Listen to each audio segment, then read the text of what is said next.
आओ अपन क्या क्या चीज पढ़ा, देखो हमको चैप्टर रिवाइज करना है, ठीक है, आपको चैप्टर रिवाइज करना है। देखो चैप्टर का नाम पहले पता क्या है, चैप्टर का नाम है भैया द कंपनीज एक्ट, ठीक है, द कंपनीज एक्ट 2013। पहले तो चैप्टर का नाम बहुत जरूरी है, दिमाग में अपन रखे कि कंपनी चैप्टर का नाम क्या है, द कंपनीज एक्ट 2013 ईयर के साथ लिखना है, क्योंकि आप कहीं भी सेक्शन कोट कर रहे हो, कुछ भी कर रहे हो, ठीक है, तो आपको दिमाग में रहना चाहिए। अब देखो अगर आपको कोई क्वेश्चन में, ठीक है, अगर आपको कोई क्वेश्चन में, ध्यान देना एकदम, ठीक है, अगर आपको कोई क्वेश्चन में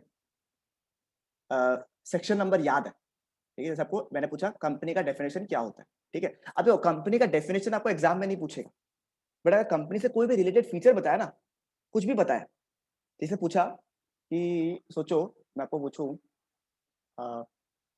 सैलोमन वर्सेस सैलोमन से रिलेटेड कोई एक आपको केस बना के दिया, बोलो ये बताओ कि इज द कंटेंशन सही, जो सैलोमन बोल रहा है क्या वो सही है, ऐसे आपको पूछा, ठीक है, सैलोमन वाला केस बना के दिया आपको प्रॉपर्ली, क्वेश्चन समझो एक बार के लिए अच्छे से, कि आपको पूरा केस बना के दिया सैलोमन वाला, और आपको बताना है कि कंपनी का केस में ऐसा होता है क्या, कि कॉर्पोरेट व्हील कुछ रहता है क्या, इस टाइप का आपको क्वेश्चन बना के वो लोग दिया, ठीक है, जो रिवाइज किया उसको समझ में आ रहा होगा कि हम क्या बोल रहे हैं आपको, ठीक है।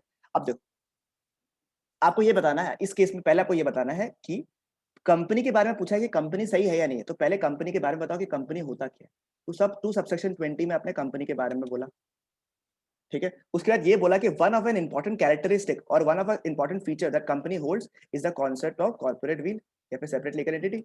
यहाँ पे बोला गया है कि कंपनी और मेंबर्स के बीच में there is a veil that separates the that separates the members from its company. फिर as per the relevant cases, ठीक है, केसेस कैसे लिखना है मैं बताऊंगा आपको, ठीक है, केस का आंसर कैसे लिखना है वो मैं आपको सिखाऊंगा प्रॉपर्ली, ठीक है।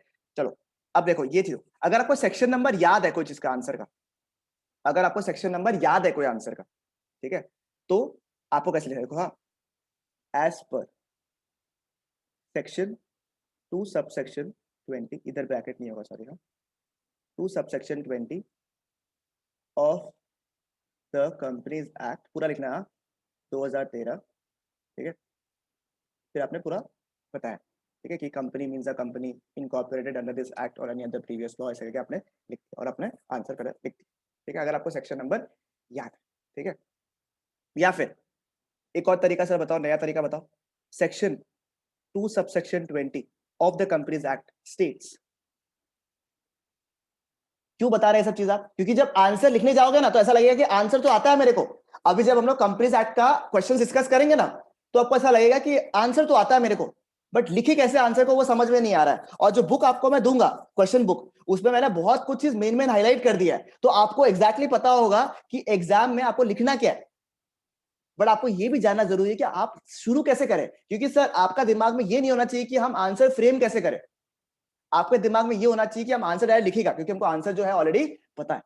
तो आपको दिमाग में एकदम रिफ्लेक्स होना चाहिए कि 3-4 परम्यूटेशन कॉम्बिनेशन है, उसके हिसाब से आंसर लिखना स्टार्ट करो, ठीक है। एज सेक्शन या तो लिखो एज पर ये, या फिर section 2 subsection 20 of the companies act 2013 states that, ठीक है, या फिर ठीक है वन ऑफ, जैसे अगर कैरेक्टरिस्टिक से रिलेटेड पूछा, ठीक है, one of an important characteristic of a company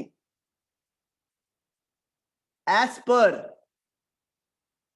the Companies Act 2013 also mentioned in section number 2 subsection 20 states that, इस तरीके से आप आंसर लिख सकते हो, डिपेंड्स ऑन योर क्रिएटिविटी। अब पॉइंट ये सर अगर सेक्शन नंबर मेरे को याद है तब तो बहुत ही मस्त सिचुएशन है, कोई स्ट्रेस ही नहीं है, क्योंकि आप हाईलाइट ऑलरेडी कर दोगे, सेक्शन 2 सेक्शन 20 को अंडरलाइन कर दोगे, ठीक है, तो ये सब तो कोई दिक्कत की बात ही नहीं है। प्रॉब्लम वहां आता है जब आपको सेक्शन नंबर आपको याद नहीं है या फिर कंफ्यूज हो कि 220 था या 221 था, याद नहीं आ रहा, ठीक है, भूल गए आप, क्योंकि पूरा सेक्शन नंबर्स कभी कभी दिमाग में सेट करना पॉसिबल नहीं है, और आंसर लिखना है अभी, तो कैसे लिखोगे, देखो, ठीक है, एज पर, ठीक है, एज पर रेलेवेंट सेक्शन, ठीक है, as per the relevant section, as per मत लिखे, as per the relevant section,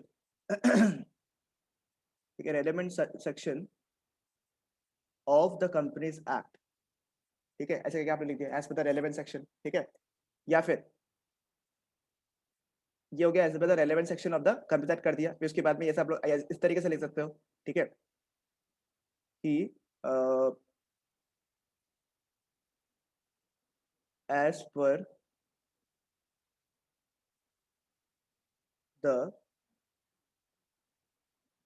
relevant rules and sections pertaining to the companies act 2013। तो आपको इसमें सेक्शन नंबर कोट ही नहीं करना, आपने लिख दिया as per the rule relevant section, आपने लिख दिया as per the relevant rules and sections, ठीक है, pertaining to the companies act 2013, ठीक है, ये और ये से आपका साथ में हुआ, ठीक है, ये वाला पार्ट आपने लिखा। या फिर अगर आपको एग्जैक्ट आंसर्स जो है आप जो एक्ट में लिखा हुआ है वो अगर आपको नहीं पता, एग्जैक्ट वर्ड्स नहीं पता आपको, ठीक है, ठीक है, तब आप लिखोगे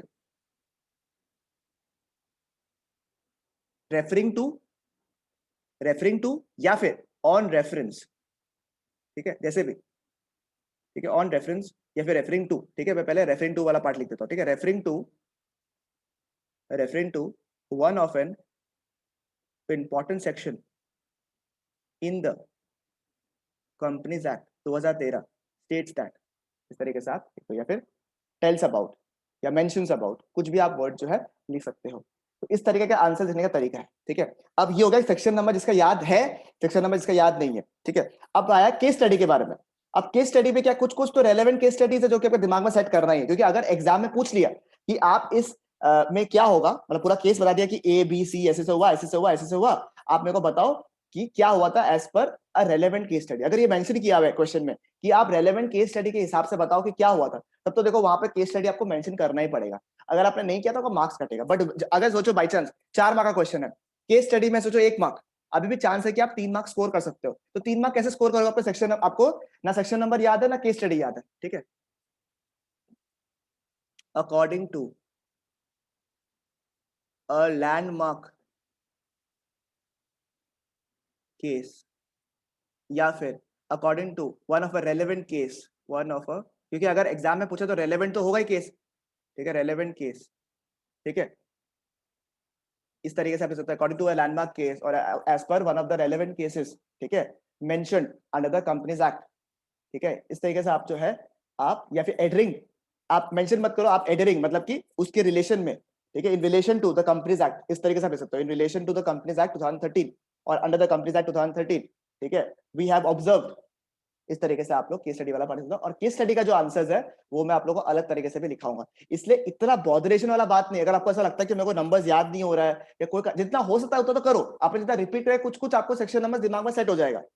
जैसे अभी पार्टनरशिप आपको सेक्शन नंबर 4 6 सब याद हो जाएगा, सोगा में भी आपको सेक्शन 7 9 ये सब याद हो जाएगा आपको, ठीक है, क्योंकि ये सब इंपॉर्टेंट सेक्शन है, ये सब आपको दिमाग में ऑलरेडी सेट हो जाता है अपना बैठ के। जैसे यहाँ पे 2 सबसेक्शन 20, ठीक है, एमओए का सेक्शन, एओए का ये क्या बोलता है इसको, सेक्शन नंबर्स, ठीक है, ये सब आपको सेक्शन नंबर्स याद हो जाएगा अपने आप, इतना इतना आप रिपीट जब करोगे, ठीक है। जैसे सेक्शन 7 इनकॉर्पोरेशन वाला पार्ट है, सेक्शन आपको दिमाग में सेट हो जाएगा।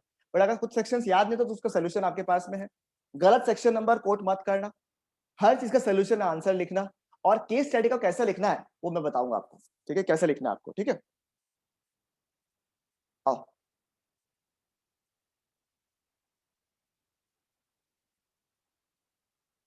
कि जितना ज्यादा पढ़ना इंपॉर्टेंट है उससे ज्यादा आपका आंसर लिखने का पैटर्न भी आपका होना चाहिए। सबका सोल्यूशन है, हर चीज का सोल्यूशन है,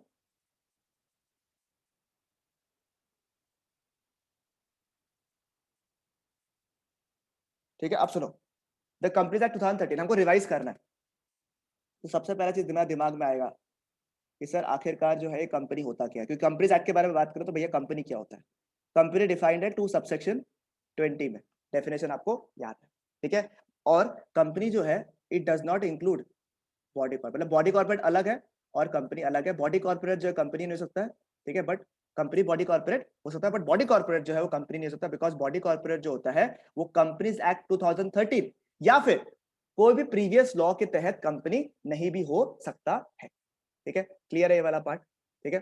अब सुनो, ये हम लोग ने पहले दिमाग में रख लिया कि सर कंपनीज एक्ट जब रिवाइज कर रहे हैं हम लोग, सबसे पहला चीज तो दिमाग में आना चाहिए सर कंपनी होता क्या है। अब सिंस ये सेक्शन क्लियर नहीं है तो हम लोग देखेंगे इसके फीचर्स कंपनी, ठीक है। फीचर्स में सेपरेट लीगल एंटिटी हो गया, ठीक है, इसमें एक कोई केस स्टडी था आपके पास में, आपको दिमाग में होगा, ठीक है, ये वाला पार्ट आपने कर लिया। उसके बाद में क्या परपेचुअल सक्सेशन वाला पार्ट कर लिया, ठीक है। उसके बाद में क्या है आपका लिमिटेड वाला जो है ना, limited liability by guarantee by shares वाला पार्ट जो है वो अपने दिमाग में रख लिया कि हाँ ठीक है। बुक नहीं देखना, बुक नहीं देखना, अपने आंख में बंद करके ट्राई करना है कि आप रिकॉल कर पा रहे हो नहीं कर पा रहे हो, ठीक है। फिर उसके बाद में क्या था, कॉमन सील वाला पॉइंट था। कॉमन सील आजकल कंपलसरी नहीं है, कॉमन सील आजकल कंपलसरी नहीं है, तो कॉमन सील में 2 पॉइंट था आपका, ठीक है, कि डायरेक्टर का सिग्नेचर ले लो, 2 डायरेक्टर्स का, या फिर एक डायरेक्टर का एक सीएस का। जिसको आंसर याद है हल्का हल्का थोड़ा बोल दो तो मेरा भी मन में अच्छा लगेगा कि आप लोग को याद है, सही पढ़ाया है, ठीक है। और फिर क्या था आपका, 1-2 पॉइंट और क्या था, किसी को याद है क्या कुछ? 5th पॉइंट क्या था, याद आ रहा है क्या? Artificial person. लास्ट में इसलिए लिखा कि आर्टिफिशियल पर्सन के ऊपर ऐसा कोई क्वेश्चन नहीं बनता है, समझो। फीचर्स के बारे में बात करें तो डायरेक्ट फीचर्स आने का चांसेस कम, आपको आना चाहिए दिमाग में set, but separate legal entity वाला पॉइंट इंपॉर्टेंट है और एक कॉमन सील वाला पॉइंट इंपॉर्टेंट है, ठीक है। उसके अलावा ऐसा ठीक है, क्योंकि कॉमन सील जो है नया पार्ट आया है इसलिए। तो पहले आपने क्या डिवाइस किया कंपनीज में कि सर कंपनी होता क्या है, पढ़ लिया। फिर एक कॉन्सेप्ट था कॉर्पोरेट व्हील का, अगर आपको याद होगा तो, ठीक है। नेक्स्ट था कॉर्पोरेट व्हील का। तो कॉर्पोरेट व्हील क्या है, कॉर्पोरेट व्हील जो है वो एक सेपरेशन है between the company and the members, ठीक है। ये कंपनी हो गया, ये मेंबर्स हो गया, इन दोनों के बीच में एक पर्दा रखा हुआ है, पर्दा को बोलता है व्हील। इसका लैंडमार्क केस था आपका Salomon versus Salomon company limited, ठीक है, जिसमें सैलोमन को क्या माना गया था, कंपनी का sundry creditor, even though he held around 99% of the shares. और हो सके तो हिंदी में नहीं बोल के आप कोशिश करो कि वो जो लाइन लिखा हुआ है ना वहां पे, अब एक बार आपको सारा चीज याद हो गया, आपने समझ लिया सब कुछ, अब थोड़ा लैंग्वेज में पॉलिशिंग करो कि जो लिखा हुआ है वहां पे बोलने की कोशिश करो कि since Salomon held around 99% of the shares, ठीक है, still since the corporate wheel separates the members with its company, that is why in this case Salomon will behave like he is the company's sundry creator and not the company's owner, ठीक है। that is why because of this wheel company is a different entity and Salomon is a different entity। इस तरीके से बोलोगे अपने आप language जो है धीरे धीरे आ जाएगा, बट बोलो in law in economics spell out, बोलो, मन में याद नहीं होता है, बोलो, स्पीक अप, ठीक है, तभी आपका दिमाग में सेट होगा, जितना बोलोगे उतना दिमाग में आएगा, बैठेगा, ठीक है। अब देखो कॉर्पोरेट वाला बात है, इसमें कुछ एक्सेप्शंस था, ठीक है,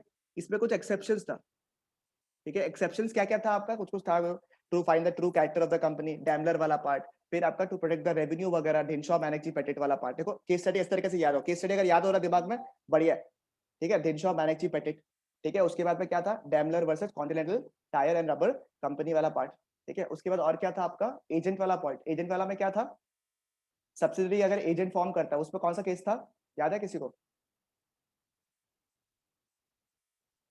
किसी को याद है, subsidiary agent, very good, versus British transport commission, ठीक है, बढ़िया। फिर एक था आपका गिलफोर्ड मोटर कंपनी फ्रॉड वाला केस में, ठीक है। और कुछ मिस किया आपने, टू अवॉइड लीगल ऑब्लिगेशन, हाँ, टू अवॉइड लीगल ऑब्लिगेशन में क्या था, वर्कमैन वाला, ठीक है, workman of associated rubber company versus associated rubber company limited, ठीक है। याद आ रहा है हल्का सा, या दिमाग में सेट हो गया आपका, ठीक है। फिर हल्का हल्का जो केस था उसका जो हेल्ड दैट वाला पार्ट है ना, हेल्ड दैट पूरा केस आपको याद नहीं करना, केस आपका दिमाग में सेट है, जो नीचे का हेल्ड दैट है ना, कोर्ट क्या बोला वो आपको रखना है दिमाग में, ठीक है। फिर ये वाला पार्ट खत्म हो गया, फिर उसके बाद में ये वाला पार्ट तो हो गया ओवर। तो पहला यूनिट पे तो यही था आपका, बुक में आपका एक ही यूनिट है, हाँ, हम लोग ने अलग अलग यूनिट्स डिवाइड कर दिए। Types of company, types of company देखो तो आपका सच बताया ना आपको, आप अभी बता रहा मेरे को, टाइप्स ऑफ कंपनी सबसे इजी है, क्योंकि इसमें एज सच आपको याद ही कुछ नहीं करना है ना, लैंग्वेज का माथा मारना है, सर 5-6 पॉइंट होगा उस कंपनी से रिलेटेड, वही है private company, public company, 2 subsection 68, और पब्लिक कंपनी का सेक्शन नंबर क्या था, 2 subsection 71। Thank you. Public company में ऐसा कुछ दिया हुआ था, प्राइवेट कंपनी था RLP। प्राइवेट कंपनी में याद क्या करना है, बाकी चीज याद है आपको, 200 नंबर ऑफ मेंबर्स होना चाहिए, प्राइवेट लिमिटेड में पीछे PVT LTD होना चाहिए, आपको पता होगा। इंपॉर्टेंट चीज क्या है, 2 चीज, एक प्राइवेट कंपनी के केस में क्या रखना आपको दिमाग में, प्राइवेट कंपनी के केस में क्या होना चाहिए, एक RLP, ठीक है, रेस्ट्रिक्ट्स लिमिट्स प्रोहिबिट्स, उसके बाद आप आगे बना लोगे आंसर, RLP, ठीक है। और साथ में प्राइवेट कंपनी में क्या एक तो बेनिफिट था, नासी वाला फॉर्म नहीं करना, नासी फॉर्म नहीं करना, खत्म। आप मुझे बताओ, इतना पॉइंट अगर दिमाग में आ गया, प्राइवेट कंपनी हो गया, बोलो प्राइवेट कंपनी हो गया, पार्ट होना जरूरी है आपको, ज्यादा टाइम इन्वेस्ट नहीं करेगा हम लोग, बट जितना इन्वेस्ट करेगा बवाल वाला करेगा। प्राइवेट कंपनी खत्म, पब्लिक कंपनी अपने को आता है, खत्म। दिमाग में देखो पूरा फिल्ट्रेशन बना के रखो, चार्ट जो बनाया था ना, याद है मेरा जो चार्ट बनाया था, फर्स्ट चार्ट दिखाया था आप लोगों को, वो फर्स्ट चार्ट दिमाग में रखो एकदम, कि sir types of company on the basis of members वाला पॉइंट में, private company public company, private company public company खत्म हो गया आपका, ठीक है। इधर पब्लिक था इधर प्राइवेट था, सॉरी, इधर प्राइवेट था इधर पब्लिक था, चार्ट याद रखो, इधर पब्लिक इधर प्राइवेट, 271 268, प्राइवेट के नीचे 2 था, क्या क्या था, प्राइवेट के नीचे दो था, OPC स्मॉल कंपनी, और small ओपीसी और स्मॉल कंपनी। ओपीसी का सेक्शन नंबर क्या था? 2 सबसेक्शन 2 है, सेक्शन 62 2 सबसेक्शन 62 और स्मॉल कंपनी का 2 subsection 85 85। Thank you, very good. बस आप लोग 1 इंच क्लोजर जा रहे हो। 262 285 बस। 262 में क्या था? ओपीसी। ओपीसी बोले तो एक पर्सन कंपनी, मतलब एक इंसान रहेगा, मतलब एक मेंबर रहेगा, बराबर। डायरेक्टर भी एक ही रहेगा, बट एक नॉमिनी को हायर करना पड़ेगा। कुछ नॉमिनी के कैरेक्टरिस्टिक्स थे जो आपको रखना पड़ेगा, उसका कंसेंट लेना पड़ेगा, नेचुरल पर्सन होना पड़ेगा, ह्यूमन सिटीजन होना चाहिए, इंडिया में रेसिडेंट होना चाहिए। ये सारा पार्ट जो है आपको वहां पे दिया हुआ है ओपीसी वाला केस में, ठीक है। ताकि ये नॉमिनी क्यों अपॉइंट कर रहा है? बिकॉज ओपीसी वाला केस में कंपनी है, प्रोप्राइटर तो है नहीं, और कंपनी का एक बहुत इंपॉर्टेंट कैरेक्टरिस्टिक है परपेचुअल सक्सेशन। तो ओपीसी में तो एक मेंबर है, अगर वो टपक गया तो वो टपका तो पीछे में कोई एक जन होना चाहिए जो कंपनी को चलाते रहे। बिकॉज मैन में come man men go, but the company goes on forever. समझ में आया आप लोग को? क्लियर है? हाँ। लिमिट था ओपीसी वाला केस में, नीचे लिमिट था, क्योंकि सर स्मॉल कंपनी में लिमिट था। देखो स्मॉल कंपनी में लिमिट था, वही सेम जो कॉन्सेप्ट था वो ओपीसी में भी था, लिमिट था कंपलसरी कन्वर्जन वाला। ओपीसी में कंपलसरी कन्वर्जन वाला पॉइंट था, क्या था? 50 लाख और 2 crore. Paid up share capital जो था ना हमेशा कम ही होता है टर्नओवर से, तो 50 लाख हो गया paid up share capital, turnover हो गया 2 करोड़ रुपया। वो अगर हुआ इतना तो आपको कंपलसरी कन्वर्ट करना पड़ेगा अपने आप को प्राइवेट कंपनी में या फिर पब्लिक कंपनी में। आप स्मॉल कंपनी में कन्वर्ट नहीं हो सकता, क्योंकि लॉजिक है सर, उतना ही लिमिट स्मॉल कंपनी का भी है, ठीक है। और आपको कंपलसरी अपने आप को ओपीसी को कन्वर्ट करना पड़ेगा कितने महीनों में? कितने महीनों में? 6 महीने। स्मॉल कंपनी में वही फिगर है, याद नहीं करना है। तो आपने ओपीसी याद किया, ऑटोमेटिकली आपका स्मॉल कंपनी जो गया 50 लाख 2 करोड़, उसमें भी है, उसमें हायर लिमिट्स भी दिया हुआ है, कितना इंक्रीज कर सकता है। किसी को याद है क्या वो हायर लिमिट्स? 10 करोड़ और 100 करोड़। वेरी गुड, ठीक है। ये हो गया, इधर मेंबर्स वाला खत्म हो गया। फिर लाइबिलिटी के बेसिस में क्या क्या था? Limited by guarantee, limited by shares, unlimited liability. याद है? सेक्शन नंबर याद है किसी को? शेयर्स का 2 subsection 22, okay, very good. Guarantee का 2 सबसेक्शन 21 और अनलिमिटेड का 2 सबसेक्शन 92। हाँ ठीक है। उसके बाद में ये तो आपको याद है। फिर आगे listed company, unlisted company. Unlisted company का कोई भी सेक्शन नंबर था, लिस्टेड का याद है किसी को? 2 सबसेक्शन 52। तो सबसेक्शन 52। अब उसमें था रिकॉग्नाइज्ड स्टॉक एक्सचेंज, किसी में भी अगर लिस्टेड है आप तो हो जाएगा, ठीक है। ये वाला काम खत्म हो गया आपका, इधर वाला काम खत्म। फिर और क्या था? और जब इसका कंट्रोल जो आपका कंपनी था, होल्डिंग कंपनी और होल्डिंग कंपनी, सब्सिडियरी कंपनी और एसोसिएट, ठीक है। सेक्शन नंबर याद है किसी को? होल्डिंग का 2 सबसेक्शन 46 है, वेरी गुड। सब्सिडियरी का 2 सबसेक्शन 87, 6 46 87 एसोसिएट का 6 टू 6 2 सबसेक्शन 6 हो गया एसोसिएट का, 46 हो गया होल्डिंग का, 2 सबसेक्शन 87 हो गया सब्सिडियरी का, ठीक है। होल्डिंग कंपनी में ऐसा कुछ डेफिनेशन दिया नहीं था, सब्सिडियरी में दिया हुआ था। ये नंबर 1, अगर आप composition of board of directors को कंट्रोल करते हो, ठीक है। अगर एक कंपनी दूसरे कंपनी के composition of board of directors को कंट्रोल करता है, तब वो होल्डिंग सब्सिडियरी कंपनी बन गया, सब्सिडियरी कंपनी बन गया दूसरे कंपनी का। नंबर 2, या फिर वो more than 1/2 of the share capital control करता है कोई कंपनी, ठीक है। आइदर हिमसेल्फ, खुद से, या फिर किसी और कंपनी के साथ में मिलकर अगर होल्ड करता है, तो वो लोग क्या बन जाएगा? सब्सिडियरी बन जाएगा ऑफ द होल्डिंग कंपनी। याद आ रहा है? वो मैंने बताया था A+B वाला पार्ट, ठीक है। वो वाला पार्ट जो है आपको दिमाग में सेट हो गया। एसोसिएट क्या है सर? कि जिसके पास 50% होल्डिंग नहीं है, उससे कम है, 15% 20%, ठीक है, वो लोग के केस पे, ठीक है। ये वाला पार्ट खत्म हो गया आपका। फिर हम लोग आगे बढ़ के और क्या पढ़ा था हम लोग ने? Section 8 company, important. Section 8 company में, ठीक है, इसमें पीबीटी एलटीडी या एलटीडी लगाना पड़ता है क्या पीछे, नाम के पीछे? जरूरी नहीं। मगर 3 कंडीशन था तभी सेक्शन 8 कंपनी बनता है। क्या क्या था? Promote welfare charity, very good, promote welfare and charity. फिर to promote to apply profits to promote its objects. Very good, जो प्रॉफिट्स कमाया उसको ऑब्जेक्ट्स के लिए यूज करो, चैरिटेबल पर्पस के लिए यूज करो। नंबर 3, डिविडेंड्स वगैरह बांट नहीं बांट नहीं सकता, अपने मेंबर्स को डिविडेंड नहीं बांटता, चैरिटेबल पर्पस के लिए या फिर जो भी है इकोनॉमिक एक्टिविटी, सोशल एक्टिविटी के लिए आपने फॉर्म किया। तो ये था आपका सेक्शन 8 कंपनी में। आपको पीवीटी एलटीडी सब कुछ भी दरकार नहीं है। गवर्नमेंट जो है आपको लाइसेंस देता है, गवर्नमेंट जो है लाइसेंस रिवोक कर सकता है अगर आपने अपने जो पर्पस से कंपनी खोला वो आपने नहीं फुलफिल किया तो कंपनी क्या कर सकता है, सॉरी गवर्नमेंट चाहे तो क्या क्या चीज कर सकता है? नंबर 1 आपको अमालगमेट कर सकता है किसी और कंपनी के साथ में जो कि सिमिलर ऑब्जेक्ट्स कैरी आउट करता है। नंबर 2 आपको बंद करा सकता है, या फिर नंबर 3 क्या कर सकता है? आपको दूसरे कंपनी में जैसे प्राइवेट लिमिटेड या फिर पब्लिक लिमिटेड में कन्वर्ट कर सकता है। ठीक है, ये वाला पार्ट था। अगर आपने अपने काम को नहीं फुलफिल किया, मतलब सेक्शन 8 कंपनी ने अगर अपना काम नहीं किया तो क्या क्या कॉन्सिक्वेंसेस हो सकता है, वो वाला पार्ट था आपका। और कुछ कुछ बेनिफिट्स था कि आपको नाम भी लिखना पड़ता है, ठीक है, और नासी वाला क्राइटेरिया जो है वो एप्लीकेबल नहीं।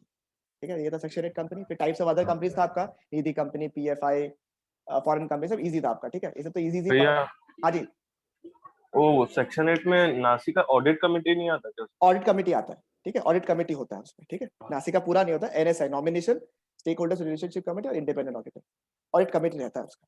ठीक है, तो जैसे हम लोग जैसे right now carrying out the audits of around 3 companies, section 8 companies.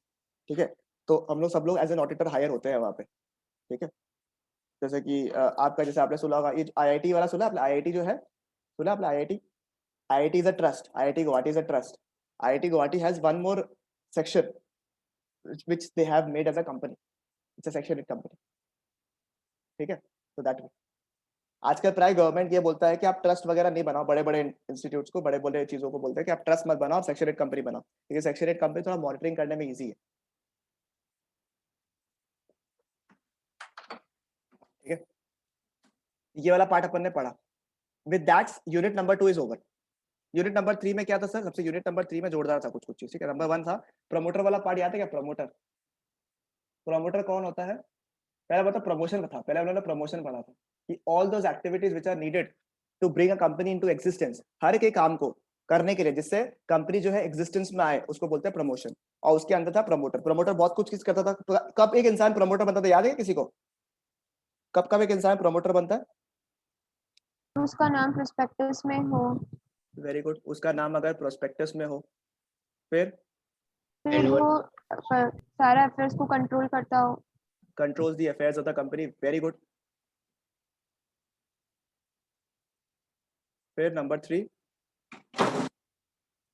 और क्या था? बोर्ड ऑफ डायरेक्टर्स का एडवाइस, बोर्ड ऑफ डायरेक्टर्स जो है, उस बोर्ड ऑफ डायरेक्टर्स मतलब कि अगर जो लोग है, बाकी लोग उसका जो है एडवाइस से एडहियर करता है, मतलब जो भी है। फॉर एग्जांपल अगर मैंने कुछ सजेशंस वगैरह दिया तो उसको जो है बोर्ड ऑफ डायरेक्टर्स जो है एडहियर करता है या फिर मानता है, बोल सकता है। ठीक है, बट इसमें एक्सेप्शन था।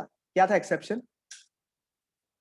अगर किसी ने भी अगर कुछ सजेशन दिया है कंपनी को और कंपनी उसका बात मानता है, but he has given him at professional capacity, अगर प्रोफेशनल कैपेसिटी में किसी ने एडवाइस दिया है तो उस केस में वो चाह कर भी प्रमोटर कंपनी का नहीं बनेगा। अगर सीए ने कोई सजेशन दिया, बोर्ड ने उसका बात सुना, उसके हिसाब से काम किया, तो आप बोलते कि सीए तो प्रमोटर हो गया? नहीं, सीए अपने प्रोफेशनल कैपेसिटी में जाकर ये काम कर रहा था। That is why CA will not be a promoter of the company. ठीक है, क्लियर है ये वाला पार्ट?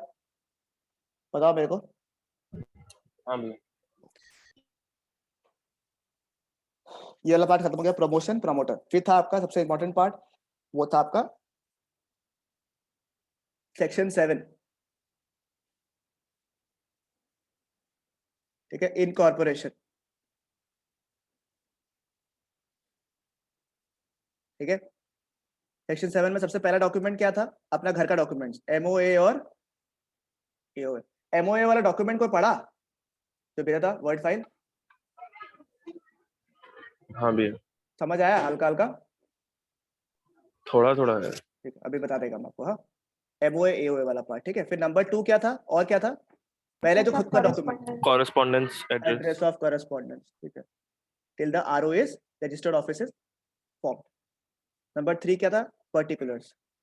पर्टिकुलर्स क्या क्या था? नेम, सरनेम, सब तो ठीक है। किसका? सब्सक्राइबर्स ऑफ द मेमोरेंडम, पहला। फिर फर्स्ट डायरेक्टर्स का। थर्ड क्या था? कोई अगर इंटरेस्ट वगैरह है उस, और प्लस क्या चाहिए आपको? इंटरेस्ट वगैरह है तो वो बता दो, और साथ में कंसेंट भी उसका लेना पड़ेगा। ये हो गया 3, 4 और 5। ठीक है, फिर क्या था? 6 डिक्लेरेशन। डिक्लेरेशन क्या कब देता है अपन? ये सब चीजें ठीक है। कौन कौन देगा? जो कि इन्वॉल्व है in the what? Formation of a company. Very good. और नंबर 2 कौन है? चाहे वो सब्सक्राइबर्स हो, चाहे वो डायरेक्टर्स हो, है ना, वो लोग देगा कि सारा डॉक्यूमेंट जो सबमिट कर रहा है वो क्या है, सारा इन्फॉर्मेशन, डॉक्यूमेंट नहीं, सारा इन्फॉर्मेशन तो दे रहा है वो क्या है, वैलिड है या ट्रू है ना, सारा सही है। और last but not the least affidavit. Affidavit हमेशा इसलिए देता है कि क्लैरिफिकेशन के लिए कि हमने कुछ गड़बड़ नहीं किया। क्या क्या करेगा, कौन कौन देगा, पहले बताओ एफिडेविट कौन कौन देगा। ठीक है, सब्सक्राइबर्स और डायरेक्टर्स लोग, ठीक है, डायरेक्टर्स लोग, फर्स्ट डायरेक्टर्स और सब्सक्राइबर्स देगा। क्या देगा, तो ये फर्स्ट डायरेक्टर्स ही होगा सर, ये सब्सक्राइबर्स तो होता ही नहीं है यहाँ पे, सॉरी। ठीक है, क्या देगा ये सर, कंपनी बना रहा है, कंपनी से रिलेटेड कंपनी का जो बनाने का प्रोसेस है, ठीक है, उसमें आज तक हम लोगों ने कभी भी कोई बदमाशी नहीं की है। ठीक है, फॉर्मेशन याद है आपको, प्रेम, ठीक है, प्रमोशन फॉर्मेशन एंड मैनेजमेंट, ठीक है, प्रमोशन फॉर्मेशन एंड मैनेजमेंट, ठीक है, तो इसमें कभी भी हम लोगों ने कुछ भी गड़बड़ नहीं किया है। ठीक है, नंबर 2, हम कोई भी फ्रॉड या फिर ब्रीच ऑफ ड्यूटी में इन्वॉल्व नहीं हुआ। कितने साल पहले तक, 5 years। Fraud, misfeasance, breach of duty, ये सब क्या है, बहुत कॉमन वर्ड्स है, कॉन्ट्रैक्ट एक्ट में सब आप लोग पढ़ोगे डिटेल में, इसलिए मैं ज्यादा यहाँ पे नहीं पढ़ा रहा हूँ। आपको फ्रॉड के ऊपर एक पूरा पार्ट है। ठीक है, ब्रीच ऑफ ड्यूटी जो है वो भी आपको बताया। ब्रीच ऑफ ड्यूटी मतलब आपने प्रॉमिस किया था कि मैं 5 साल में को काम करके दे दूंगा और आपने वो ड्यूटी नहीं किया, तो इसको बोलता है ब्रीच ऑफ ड्यूटी। ठीक है, ये सब चीजों में क्या होता है, आपने कॉन्ट्रैक्ट बना लिया 2 साल में, मैं तो जो आपने कोई कारपेंटर को हायर किया अपने घर को कुछ बनाने के लिए, वो बोला 10 दिन में मेरे को बना के देगा मैं, ठीक है, आपने उसके साथ कॉन्ट्रैक्ट बना लिया और उसने 10 दिन में अगर नहीं किया तो क्या आप उनके खिलाफ केस कर सकते हो और कब कर सकते हो, ये वाला जो चीज है वो आप लोग समझोगे उसमें। इसको बोलता है ब्रीच ऑफ ड्यूटी, आपने कोई ड्यूटी का प्रॉमिस किया और आपने वो ड्यूटी को नहीं किया। तो अभी नेक्स्ट टाइम से अगर कोई भी कुछ काम आपका टाइम से नहीं करके दिया और अगर आपने उसके साथ में कॉन्ट्रैक्ट कर लिया, कॉन्ट्रैक्ट कैसे बनेगा वो हम लोग कॉन्ट्रैक्ट एक्ट में पड़ेगा, तो उसके खिलाफ आप केस कर सकते हो, लेजिट कर सकते हो, लिटरली आप कर सकते हो। ठीक है, और last but not the least क्या पॉइंट था, एक लास्ट चीज कि जितने भी डॉक्यूमेंट्स वगैरह सबमिट किया है वो क्या है, CCT है, यानी करेक्ट है, कंप्लीट है और ट्रू। ठीक है, और एक लास्ट 8वां डॉक्यूमेंट था आपका कब, सेक्टरल रिक्वायरमेंट्स के लिए। अगर सेक्टरल रिक्वायरमेंट्स है तो उसका भी कंसेंट आपको, ये सारा डॉक्यूमेंट्स क्या करेगा, आप जमा कर देगा किसको, सब कुछ किसको जमा करेगा, ROC ROC को जमा कर देगा। ROC सब कुछ देखेगा और आपको 2 चीज देगा, एक देगा कोई और क्या देगा आपको, सिन, कोई सिन देगा आपको, कोई सिन। कोई मतलब कि सर्टिफिकेट ऑफ इनकॉर्पोरेशन, सिन बोले तो क्या, सिन बोले तो क्या, company identification number, thank you. उसके बाद में आगे क्या, इसे डॉक्यूमेंट्स आपको मिल गया, फिर आपने कुछ गड़बड़ किया, कुछ डॉक्यूमेंट्स में झोल झाल किया, तो कौन सा सेक्शन में सजा मिलेगी, 447 प्लस ट्राइब्यूनल का जो भी इच्छा होगा, इच्छा गुस्सा के हिसाब से वो सब कुछ वो कर सकता है। ठीक है, कौन बोला आपको कि चैप्टर रिवाइज नहीं होते, यहाँ से इच्छी होनी चाहिए, बाकी सब हो जाते। ठीक है, अब ये वाला पावर ऑफ एंट्रेंचमेंट अपन कल ही गया था, बोल के मैं रिवाइज नहीं कराएगा इसको, ठीक है ना, ये जी पार्ट है। फिर थोड़ा सा पुराना पार्ट हल्का सा इसको खत्म करा दे। अच्छा एक बार बताओ ना मेरे को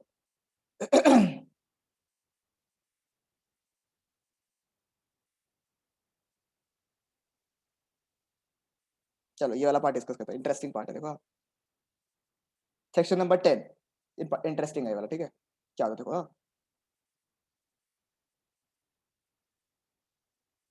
बाइंडिंग फोर्स ऑफ AOMO, ये सब आपको क्या लगा, जब केस बताऊंगा ना मैं आपको उसमें समझ में आ जाएगा। देखो हाँ, अब क्या हुआ, जब आप कंपनी का मेमोरेंडम के बारे में बात करूं, ऐसे तो मैंने हल्का हल्का बताया है बट फिर भी बताऊंगा, आज डिटेल में डिस्कस करेंगे हम लोग, या आर्टिकल्स के बारे में बात करूं। ठीक है, मेमोरेंडम जो है कंपनी का चार्टर है, मतलब ये बुक है जो कि कंपनी के बारे में सब कुछ बताता है।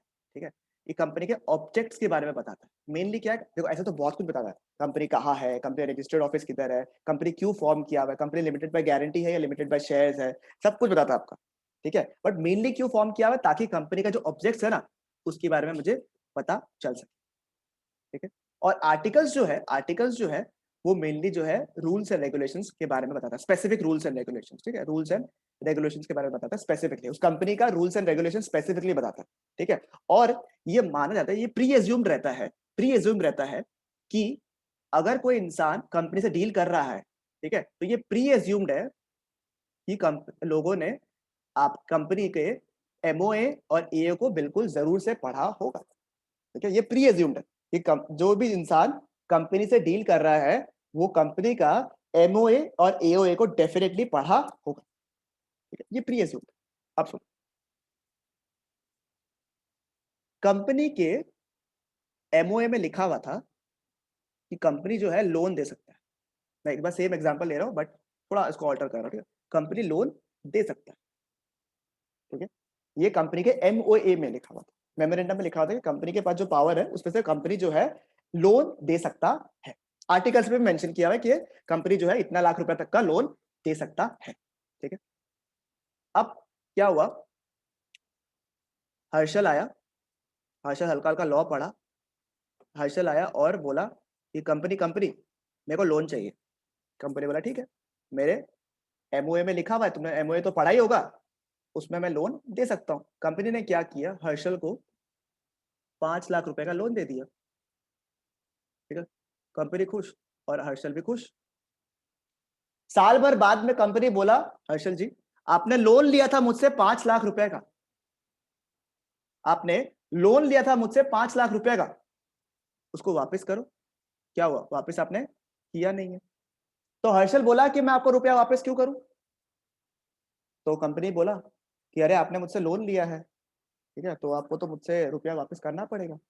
तो हर्षल जी बोला सुनिए, अगर मैं किसी के साथ भी कॉन्ट्रैक्ट करती हूँ तो कुछ तो रिटर्न होगा ना, लिखा हुआ कुछ रिटर्न तो होना पड़ेगा ना, कि हाँ मैं ऑब्लाइज्ड हूं कि मैं आपको 5 लाख रुपए दूंगा, या फिर कॉन्ट्रैक्ट में लिखा हुआ है कि कंपनी ने हर्षल को लोन दिया है, आपके पावर्स में लिखा हुआ होना चाहिए, कुछ तो लिखा हुआ रहना चाहिए ना, उसके बेसिस में ही मैं आपको लोन वापस करती हूँ। जनरली हम लोग कॉन्ट्रैक्ट बनाते हैं, कभी भी ऐसा कुछ होता है तो कॉन्ट्रैक्ट बनाते हैं।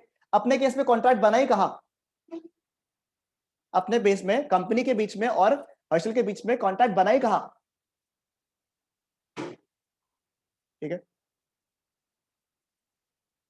तो ये कहां पे फेयर है कि मैं वापस करूंगा। या फिर नंबर 2,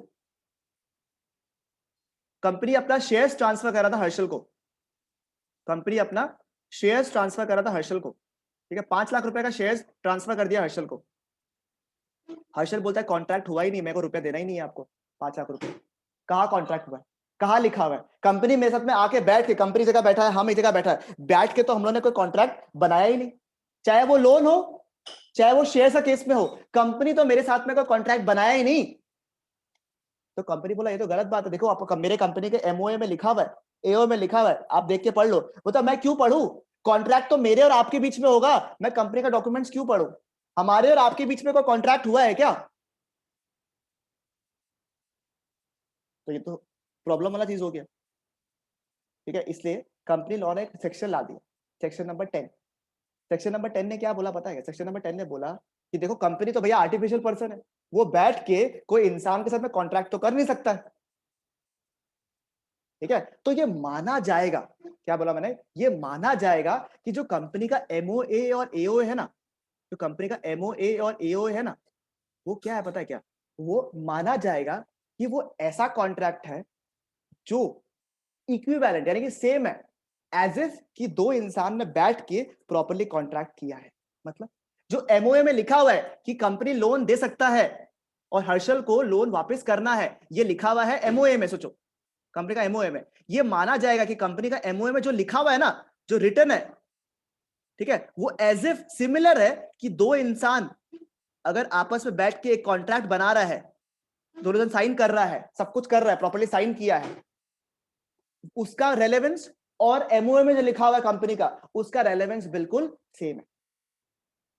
देखो people are very very smart, अगर ये सेक्शन नहीं डालता ना तो आप बोल सकते थे मेरा साइन कहां किया हुआ है, मैंने आपसे लोन लिया, इसका प्रूफ कहां है, मुझे वापस कहां कर, चलो लोन लिया चलो दिख जाएगा, तो बैंक स्टेटमेंट में दिख जाएगा आपका, बट मुझे वापस करना है कहां लिखा है आपने, कहां मेरा सिग्नेचर है, कहीं पे लिखा हुआ नहीं है, कोई कॉन्ट्रैक्ट हुआ ही नहीं मेरे और कंपनी के बीच में। तो अगर आपके एमओए में लिखा हुआ है ये सब सारी चीजें, आर्टिकल्स में लिखा हुआ है ये सब चीजें, तो माना जाएगा कि आपने एक्चुअली कंपनी के साथ में बैठकर कॉन्ट्रैक्ट किया है। कंपनी एक तरफ बैठा है, मैं एक तरफ बैठा हूं, अगर हम लोग आपस में बैठ के एक रिटर्न कॉन्ट्रैक्ट करते तो इसका सिमिलर पावर, एकदम सिमिलर रेलेवेंस रहेगा when it is mention in the companies MOA and A. बात समझ में आया आप लोग को, क्लियर है। भैया एक बार वापस समझाइए ना। देखो वापस एक बार सुनो, ठीक है, थोड़ा सा सुनो, थोड़ा सा एक बार के लिए समझना चाहिए, ठीक है। कंपनी का एमओए और एओ में लिखा हुआ है, कंपनी का हर चीज, जितना भी कुछ चीज होता है ना, वो कंपनी का एमओए और एओ में लिखा हुआ है। कंपनी कुछ भी चीज ऐसा नहीं कर सकता जो कंपनी के एमओए में नहीं लिखा हुआ है, ठीक है। कंपनी ऐसा कुछ भी नहीं कर सकता है जो कंपनी के एमओए में नहीं लिखा हुआ है। कुछ भी अगर ऐसा कंपनी करेगा तो कंपनी की तरफ से गलत है, ठीक है। अब अगर हर्षल ने लोन ले लिया, कंपनी के एमओए में मेंशन था कि हर्षल जो है लोन ले सकता है कंपनी से, और कंपनी ने लोन दे दिया।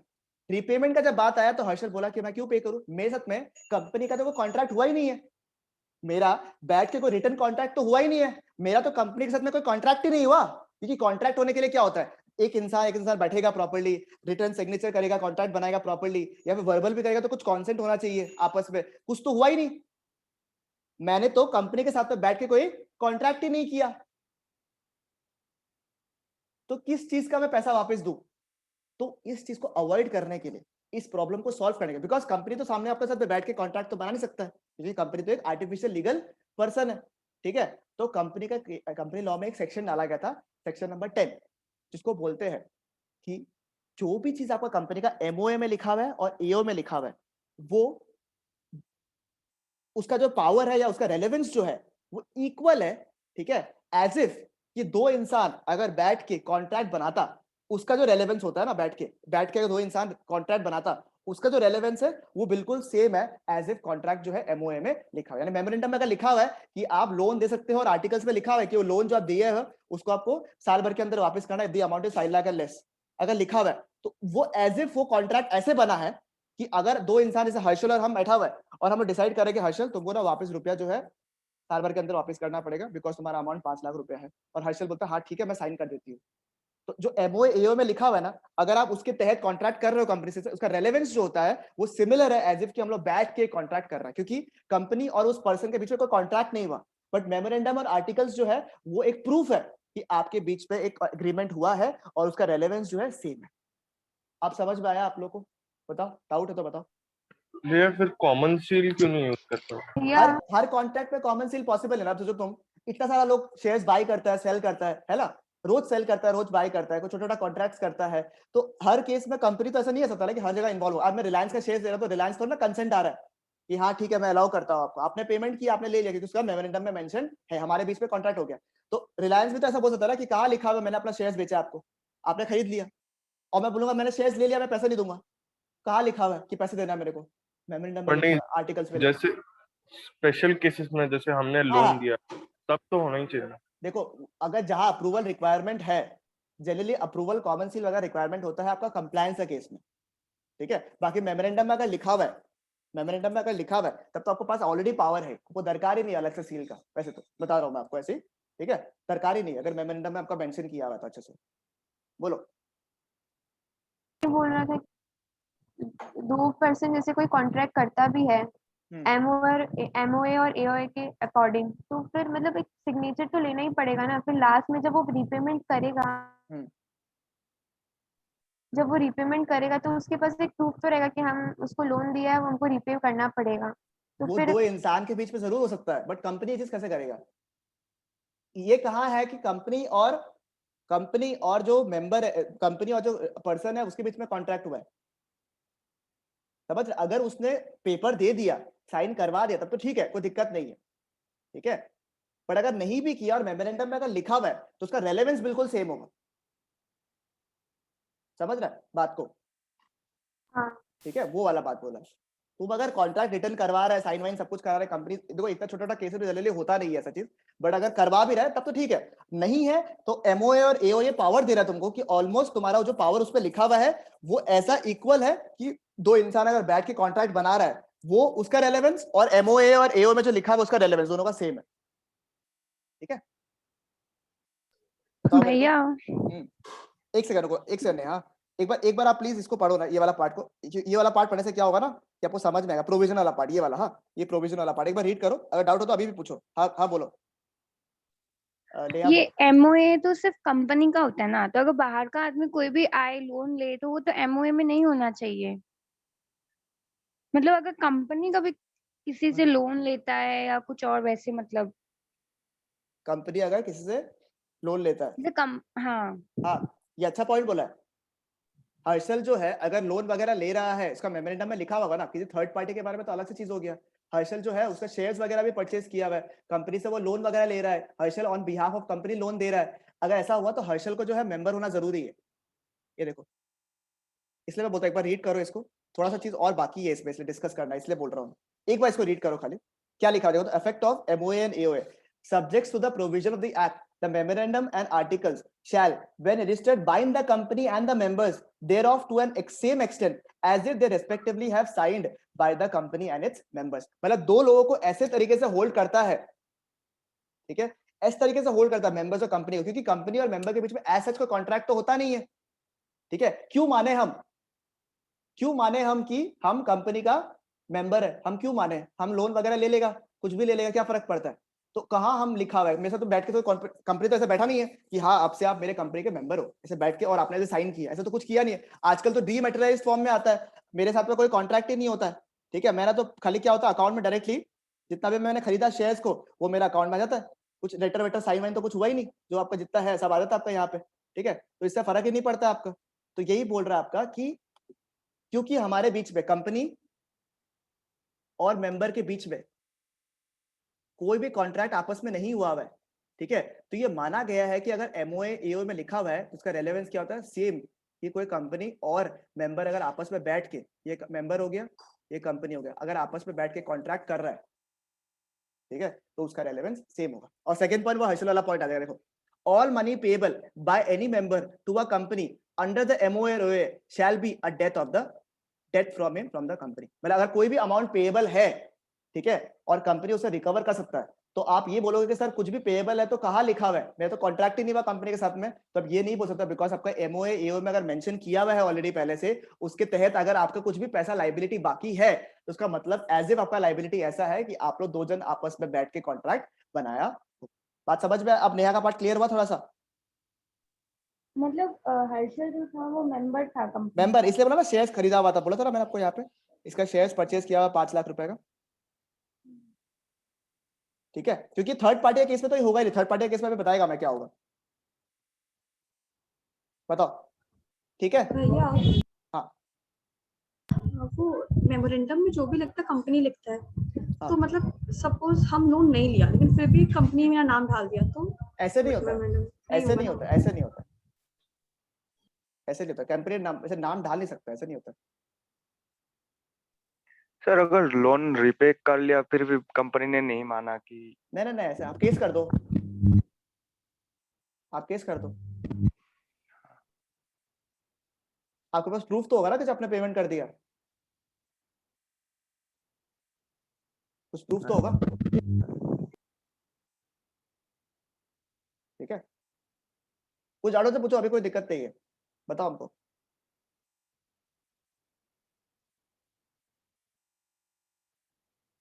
कोई डाउट हो तो पूछो। मैं देखो, अगर आपको, मैं एक बार ना वापस से रिपीट कर रहा हूँ इस पार्ट को, सुनो, हाँ, थोड़ा मेक इट थोड़ा और इजी फॉर यू ऑल। देखो सुनो, मेरा एक चीज सुनो यहाँ पे, ठीक है, मैं और इजी बना देता हूँ आप लोग के लिए, इतना दिमाग मत लगाओ आप लोग, ठीक है। देखो कंपनी, ठीक है, एमओए और एओए जो है वो बाइंडिंग फोर्सेस है आपके लिए, ठीक है। तो कंपनी और मेंबर के बीच में ना बहुत बार ऐसा होता है कि कॉन्ट्रैक्ट होता ही नहीं है, कुछ भी कहीं लिखा हुआ ही नहीं कि मेरे बीच में कॉन्ट्रैक्ट हुआ। और कोई भी कॉन्ट्रैक्ट होने के लिए क्या जरूरी है कि दो आदमी बैठ के डिस्कस करें, टर्म्स एंड कंडीशंस, एक्सेप्टेंस हो या तो रिटन फॉर्म में हो, तो साइन किया हुआ सब कुछ हो। कंपनी और मेंबर के बीच में ऐसा बहुत बार होता है कि कॉन्ट्रैक्ट हुआ रहता है, बट ऐसा कोई रिटन कॉन्ट्रैक्ट नहीं है या आपस में डिस्कस नहीं किया हुआ है। तो मेंबर ऐसा बोल सकता है कि मेरा तो साथ में कॉन्ट्रैक्ट कुछ हुआ ही नहीं कंपनी के केस में, ठीक है। तो इसको जस्टिफाई करने के लिए है कंपनी का एमओए और एओए, कंपनी का एमओए है और एओ है, वो जो लिखा हुआ है एमओए में, उसका मतलब ऐसा है कि सर एज इफ आप कंपनी के साथ में अगर बैठ के कॉन्ट्रैक्ट करते, ठीक है, वो रेलेवेंस और एमओए और एओए में जो लिखा हुआ है उसका रेलेवेंस बिल्कुल सेम है। मतलब दोनों का पावर, दोनों का डिग्री, दोनों का रेलेवेंस बिल्कुल सेम। एक बार के लिए सिर्फ इतना समझ लो, आप लोग समझ में आया? आप लोग को क्लियर है? बताओ मेरे को, पक्का? ठीक है। जैसे फॉर एग्जांपल अगर सोचो हर्षल था, हर्षल ने अगर, एग्जांपल बताता हूँ, एक और इजी एग्जांपल देता हूँ, हर्षल ने अगर सोचो 5 लाख रुपए का शेयर्स खरीदा कंपनी से, हर्षल ने पेमेंट कर दिया सोचो 2 लाख रुपए का, अभी उसके पास में 3 लाख रुपए बाकी है। हर्षल बोलेगा वैसे तो ऐसे कॉन्ट्रैक्ट ही नहीं हुआ, कहीं भी कहीं लिखा हुआ ही नहीं है कि मेरा 3 लाख रुपए बाकी है, कहाँ लिखा हुआ है? क्योंकि भैया आप देखोगे वहां पे आपके मेमोरेंडम में और आर्टिकल्स में अगर मेंशन किया हुआ है कि अनपेड अमाउंट आपको जमा करना है, जो शेयर्स का अनपेड अमाउंट आपको जमा करना है या पेड अमाउंट का इतना रुपया जमा करना है वो लिखा हुआ है आर्टिकल्स में, ठीक है। तो उस समय ये चीज माना जाएगा कि जो आर्टिकल्स में लिखा हुआ है अनपेड अमाउंट वो आपके लिए भी एप्लीकेबल है, एज इफ कि आप और कंपनी साथ में बैठ के ये डिस्कस किया है कि भैया मेरे साथ कॉन्ट्रैक्ट हुआ है, 5 लाख रुपए तुम्हारा बाकी था, 3 लाख रुपए तुम्हें पे कर दिया, 2 लाख रुपए जो है अभी भी तुम्हारा बाकी है, तो हमको पेमेंट करो, एज इफ ऐसे कॉन्ट्रैक्ट हुआ है। आर्टिकल्स में मेंशन किया हुआ है कि अनपेड अमाउंट जो है आपको पेमेंट करना पड़ेगा, ठीक है, ऐसा लिखा हुआ है। और उसका रेलेवेंस क्या है कि आपस में कंपनी और हर्षल बैठा है और बोला है कि सुनो तुम्हारा 5 लाख का हिसाब था, 3 लाख रुपए तुमने पेमेंट कर दिया, 2 लाख रुपए तुम्हारा बाकी है, लो साइन करो। तो रेलेवेंस एकदम सेम है। समझ में आया? अब समझ में आया? अच्छे से बताओ हमको, बताओ बताओ बताओ, क्लियर है ये वाला पार्ट? प्रथा लोगों क्लियर है? हाँ सर। क्लियर है एकदम अच्छे से बताओ, या कोई डाउट है तो अभी भी बताओ। क्लियर है? भैया हाँ बोलो। है इधर है ना वो subject of provision of the act, ये वाला लाइन समझ दीजिए ना, वो 1.1। ये रहा subject of provisions of the act, the memorandum and article shall when registered, जब रजिस्टर हो चुका होगा, bind the company and members, दोनों कंपनी और मेंबर्स को ऐसे बाइंड करता है there of to a same extent as if respectively they have been signed. मतलब कंपनी और मेंबर्स जब आपस में कॉन्ट्रैक्ट कर लेता है और मेमोरेंडम में जब लिखा हुआ है सब कुछ मेमोरेंडम में, तो कंपनी और मेंबर्स ऐसे बाइंड होता है, ठीक है, आपस के साथ में कि जो लोग बैठ के, ठीक है, दो जन बैठ के एज इफ कि कंपनी ने भी कॉन्ट्रैक्ट लिया है, उसमें कंपनी ने साइन कर दिया और मेंबर्स ने भी साइन कर दिया। मतलब कि अगर कंपनी के मेमोरेंडम एंड आर्टिकल्स में कुछ मेंशन किया हुआ है, ठीक है, वो इस तरीके से अप्लाई करेगा दोनों कंपनी और मेंबर्स के केस में, ठीक है, कि एज इफ दोनों जन ने मिलके साइन किया है, बैठ के पूरा कॉन्ट्रैक्ट बनाया है। क्योंकि हर देखो मेंबर्स के साथ में कॉन्ट्रैक्ट नहीं बनता है बहुत बार कंपनी का, ठीक है, तो मेंबर्स ये बोल सकता है कहाँ कॉन्ट्रैक्ट बना है। फिर कंपनी जब पेमेंट करने का बात आया कोई चीज का कंपनी का, तो कंपनी बोल सकता है कहाँ कॉन्ट्रैक्ट बना है मेरा बात में, तो भैया कंपनी के केस में है कंपनी का एमओए और एओए, इसलिए इसको रीड करना जरूरी है आपको, ठीक है। तो ये इसमें अगर मेंशन किया हुआ है तो इसका मतलब सिमिलर है टू दैट कि आपस में कंपनी और मेंबर आपस में बैठा है और एक कॉन्ट्रैक्ट जो है वो बनाया है। समझ में आया आपको? क्लियर है अभी? हाँ भैया। अब देखो सुनो, मैंने क्या बोला, जो सेक्शन 10 था वो किसके किसके बीच में था? कंपनी और, बताओ बताओ, कंपनी और मेंबर्स के बीच में, बराबर, कंपनी और मेंबर्स के बीच में है सेक्शन 10, ठीक है। अब बात क्या हुआ, एक कंपनी था उस पर मेंबर्स था काफी सारा, ठीक है, तो दो मेंबर, मेंबर 1 और मेंबर 2 आपस में कॉन्ट्रैक्ट किया है लोग, ठीक है, आपस में कॉन्ट्रैक्ट किया, आर्टिकल्स में मेंशन किया हुआ था, ठीक है। तो मेंबर जो है कंपनी के बिहाफ में क्या किया, कंपनी के बिहाफ में एक मेंबर 2 को पेमेंट कर दिया 5 लाख रुपए का, ठीक है, पेमेंट कर दिया, कंपनी का आर्टिकल्स में मेमोरेंडम में मेंशन किया हुआ था, ठीक है। और मेंबर 2 ने बोला कि सर पेमेंट कर दो। मेंबर 2 बोला मेरा तो तुम्हारे साथ कोई कॉन्ट्रैक्ट हुआ ही नहीं है, ठीक है, मेरे तुम्हारे बीच में कोई कॉन्ट्रैक्ट ही नहीं हुआ है, ठीक है, तो तुम किस हक से मेरे से पैसा मांग रहे हो, ठीक है। क्योंकि मेमोरेंडम के हिसाब से मेंबर ने क्या किया, on behalf of company payment कर दिया किसको, मेंबर 2 को। मेंबर 2 बोलता है कि भैया मेरा तो तुम्हारे साथ कोई कॉन्ट्रैक्ट हुआ ही नहीं है, मेंबर 1 को बोलता है कि मेरा और तुम्हारा कोई कॉन्ट्रैक्ट हुआ ही नहीं है, ठीक है, तो मैं क्यों तुम्हें पेमेंट करूं। तो मेंबर 1 बोलेगा देखो बाइंडिंग कॉन्ट्रैक्ट एमओए एओए में लिखा हुआ है, तुमको पेमेंट करना पड़ेगा। आप मुझे बताओ मेंबर 1 ने सही बोला है क्या? क्या लगता है आपको? ये समझ में आया? वापस बोलो, बताओ, ये वापस बताओ। भैया वापस बताइए ना। हाँ देखो मैं वापस लिख के दे रहा हूँ, हाँ ये देखो, कंपनी था, मेंबर 1 था और मेंबर 2 था, ठीक है। मेंबर 1 ने कंपनी के बिहाफ में, ठीक है, कंपनी की तरफ से, ठीक है, कंपनी की तरफ से क्या किया, मेंबर 2 को एक लोन का पेमेंट या कुछ कर दिया 5 लाख रुपए का, ठीक है। फिर कुछ महीनों बाद में मेंबर 2 को बोला कि सर आप पेमेंट करो मेरे को रुपया जो आपने लिया है। तो मेंबर 2 ने बोला कि मेरा और तुम्हारा तो कोई कॉन्ट्रैक्ट ही नहीं हुआ है आपस में, तुम क्यों रुपया मांग रहे हो हमसे, मेरा तुम्हारे पीछे तो कोई कॉन्ट्रैक्ट ही नहीं हुआ है, तो तुम क्या चीज का मेरे से 5 लाख रुपया मांग रहा है। तो मेंबर 1 बोलेगा सुनो भाई, तुमने बाइंडिंग फोर्स नहीं पढ़ा सेक्शन नंबर 10 में, कंपनी का एमओए और एओए में जो लिखा हुआ रहता है ना, वो बाइंडिंग होता है मेंबर्स और कंपनी के बीच में, ठीक है। तो मुझे बताओ क्या मेंबर 1 ने सही बोला है? क्या मेंबर 1 ने जो 5 लाख रुपया मांगा है उससे, ठीक है, इस हक से, सेक्शन 10 के हक से, क्या ये करेक्ट है? नहीं, क्योंकि कॉन्ट्रैक्ट तो कंपनी के साथ हुआ है ना। Very good. देखो बाइंडिंग फोर्स किसके किसके साथ में है? बाइंडिंग फोर्स है किसके किसके साथ में? कंपनी और कंपनी मेंबर्स के बीच में। यहाँ पे क्या हो रहा है? यहाँ पे क्या हो रहा है? मेंबर्स और मेंबर्स मेंबर्स और मेंबर्स। ऐसा बोला है क्या कि मेंबर्स और मेंबर्स के बीच में बाइंडिंग है? नहीं भैया, नहीं बोला है। तो ये M1 क्लेम नहीं कर सकता है। ये M1 कैसे क्लेम करेगा? देखो प्रैक्टिकल बताता हूँ कैसे क्लेम करेगा। कि M1 बोलेगा कि ऐसा बात है, रुको, वो कंपनी को बोलेगा कि कंपनी सुनो, M2 जो है पैसे लिए हुए है 5 लाख रुपए, M1 बोलेगा। फिर कंपनी जो है मेंबर को बोलेगा, M2 को बोलेगा, सुनो तुम 5 लाख रुपया लिया हुआ है ना मेरे बिहाफ में, वापस रुपया करो। इस केस में वैल्यू जुड़ेगा बिकॉज कंपनी और मेंबर्स के बीच में हो रहा है। देखा ना, ये देखो कंपनी के बीच में और मेंबर के बीच में हो रहा है। समझ में आया आपको? वाया रूट से लेना पड़ेगा आपको। मतलब M1 M2 को डायरेक्टली नहीं बोल सकता है। M1 कंपनी को बोलेगा, कंपनी फिर M2 को बोलेगा कि पैसे वापस कर। समझ में आया? बताओ, क्लियर है? भैया हाँ जी बोलो। कॉन्ट्रैक्ट तो कंपनी और मेंबर्स के बीच में है, तो कैसे M1 पैसा दे सकता है M2 को? कौन भैया? आपने कंपनी का कंपनी थोड़ी ना उठ के पैसा देगा। नहीं, वो तो हम समझ गया। तो M1 जो है कंपनी के बिहाफ में दिया, मतलब कंपनी के लिए की तरफ से मेंबर 1 ने पैसे दिया मेंबर 2 को। हाँ, वो बोला उसके बिहाफ में, मतलब कंपनी तो खुद से पेमेंट नहीं कर सकता, तो मेंबर 1 ने पेमेंट किया अपने बिहाफ, कंपनी के बिहाफ में मेंबर 2 को। तो फिर मेंबर 1 मांग भी तो सकता है ना on the behalf of company? नहीं मांग नहीं सकता, क्योंकि जो देखो कॉन्ट्रैक्ट नहीं हुआ ना। अगर तुम आपस में कॉन्ट्रैक्ट कर लेता बैठ के, ठीक है, तब तो बात ही अलग था। कॉन्ट्रैक्ट हुआ नहीं, मेंबर 1 और मेंबर 2 के बीच में कोई कॉन्ट्रैक्ट हुआ कि मेंबर 1 पैसा मांगेगा? नहीं हुआ, कोई कॉन्ट्रैक्ट ही नहीं हुआ। ठीक है, तो इस केस पे M1 जो है, देखो दूसरा कोई रिजॉर्ट करता तो बात अलग था, बट M1 और M2 के बीच में बात चला सेक्शन नंबर 10 का। सेक्शन नंबर 10 यहाँ पे अप्लाई नहीं कर सकता। नहीं, आपस में रिटर्न कॉन्ट्रैक्ट होता है, सब कुछ होता है, तब तो वो केस वगैरह करके सब कुछ करता है, कोई दिक्कत नहीं है। बट अगर ऐसा केस हुआ है तो just because of section 10 M1 जो है M2 के खिलाफ केस नहीं कर सकता। समझ रहे आप बात को? ये बोल रहा है आपको।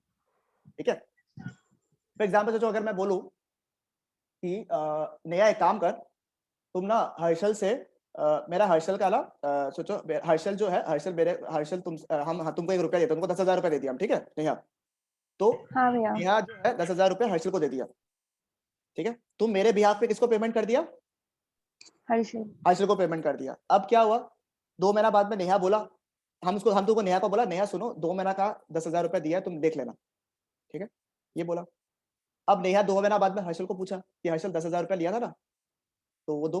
तो बोला नेहा, अगर हर्षल अगर बोल दिया कि मेरा और तुम्हारे बीच में क्या कॉन्ट्रैक्ट हुआ? बात समझ में आ रहा है? कोई कॉन्ट्रैक्ट हुआ क्या हर्षल और नेहा के बीच में?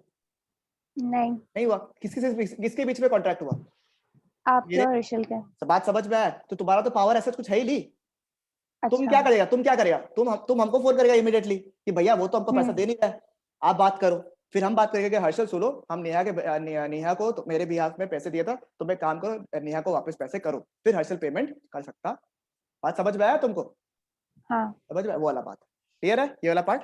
ठीक है, अब क्या हुआ? सुनो, थर्ड एग्जांपल, ये बहुत इंपॉर्टेंट है, ठीक है? ये एग्जाम के लिए इंपॉर्टेंट है। पहला 2 पॉइंट ठीक है, मतलब कोई इतना वो स्ट्रेस वाला बात नहीं है। ये देखो सुनो, हाँ क्या हुआ, एक कंपनी था, कंपनी एक लॉयर को हायर किया, ठीक है, एक लॉयर को हायर किया, और लॉयर का कंपनी के आर्टिकल्स में मेंशन कर दिया, ठीक है, आर्टिकल्स में बता दिया, ठीक है, आर्टिकल्स में बता दिया कि,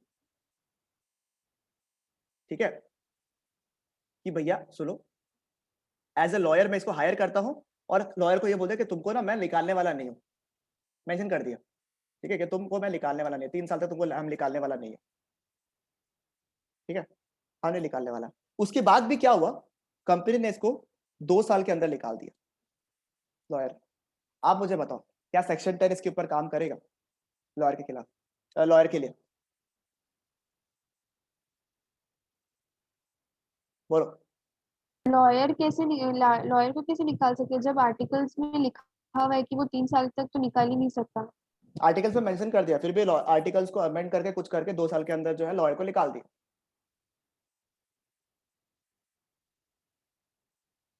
वो प्रॉमिस किया कि हम 3 साल तक तुमको नहीं निकालेगा, पर 2 साल के अंदर तुमको कोई अपना तरीके से वो लोग निकाल दिया। तो लॉयर केस किया कंपनी के खिलाफ पे कि गलत बात है ना? केस बताओ आपको प्रॉपर्ली। देखो कंपनी था, लॉयर था, कंपनी बोला सुनो तुम बहुत अच्छा लॉयर है, हम तुमको 3 साल तक अपने कंपनी में रखेगा, ठीक है, स्ट्रेस मत लो तुम, ठीक है, कंपनी लॉयर बोला ठीक है, तुमको विश्वास नहीं है, हम तुम्हारा आर्टिकल्स में मेंशन कर दिया नाम को, ठीक है। ये आपके साथ भी हो सकता है, इसलिए मैं बता रहा हूँ आपको, ठीक है, अगर कभी ऐसा हुआ तो देखना। बोला ठीक है, 2 साल के अंदर क्या हुआ, कंपनी बोला कि देखो हमको तुम्हारा काम समझ में नहीं आ रहा है, जो लीगल फॉर्मेलिटीज मैंने पूरा कर दिया, आप निकल जाओ। लॉयर केस किया, लॉयर बोलता सर कंपनी तो मेरे साथ पे गलत काम कर रहा है, ठीक है, कंपनी मेरे साथ पे गलत काम कर रहा है। आपको सेक्शन नंबर 10 याद होगा, सेक्शन नंबर 10 क्या है लिखा हुआ है कि एमओए और एओ जो है वो कंपनी लोग के लिए बाउंड है, कंपनी को करना पड़ेगा, ऐसे हम बैठ के कॉन्ट्रैक्ट किया है, इस तरीके का रेलेवेंस है उसका। तो लॉयर बोला मेरे को तो कंपनी निकाल नहीं सकता ऐसे। लॉयर बोलता है मेरे साथ पे गलत हुआ है, मेरे साथ पे धोखा हुआ है, आप मेरे को जस्टिस दो। आप मुझे बताओ एज अ जज आप किसको फेवर करोगे, क्या जजमेंट होना चाहिए आपके हिसाब से?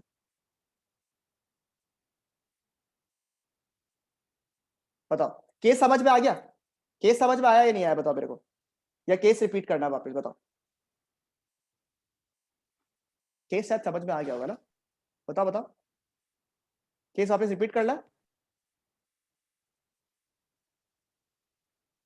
बोलो। भैया कंपनी में मतलब एओए का ऑल्टर किया था ना, किसी भी रीजन से 2 इयर्स के अंदर जो है लॉयर को निकाल दिया कंपनी। पर उसमें क्या मेंशन था कि उसका कंसेंट लेना जरूरी है? नहीं, तब तो कंपनी के फेवर में जाएगा। ठीक है, ठीक है, चलो एक हम एक कंटेंशन ये भी लेता है, चलो एक बार आप लोग ये कर लो या तो देख लो, एक सेकंड रुको, ले लो, चलो ये वाला चीज रख लो, ठीक है। बताओ, और किसी को केस में रिपीट है तो या फिर आपके हिसाब से क्या होना चाहिए? देखो मैं एक बार वापस से केस आपको वापस बताता हूँ, ठीक है। कंपनी है, ये लॉयर है, कंपनी ने बोला सुनो लॉयर मैं तुम्हें अपने कंपनी में मैं आपको अपने कंपनी में हायर करता हूँ, ठीक है। लॉयर बोला ठीक है करता हूँ, 3 साल तक अपन कॉन्ट्रैक्ट बना लिया, कॉन्ट्रैक्ट नहीं बनाया, 3 साल में आपको बोला 3 साल तक, मैं लॉयर को बोला कि 3 साल में तेरे को रखेगा, ठीक है। लॉयर बोला ठीक है, और कंपनी के आर्टिकल्स में मेंशन भी कर दिया, ठीक है। लॉयर खुश, कंपनी के आर्टिकल्स में मेंशन है, क्या स्ट्रेस है अब तो, ठीक है। 2 साल के अंदर कंपनी आया, कंपनी बोला सुनो अब से हमको तुम्हारी सर्विस की दरकार नहीं है, आप निकल जाओ।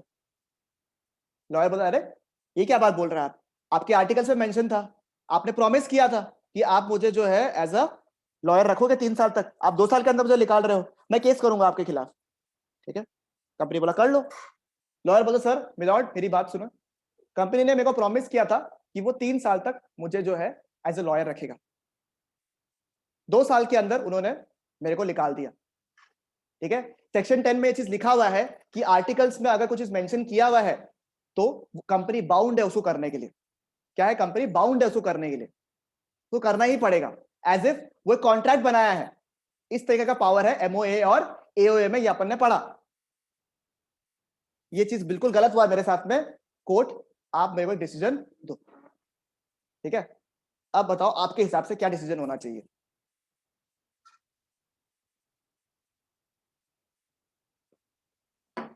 बोलो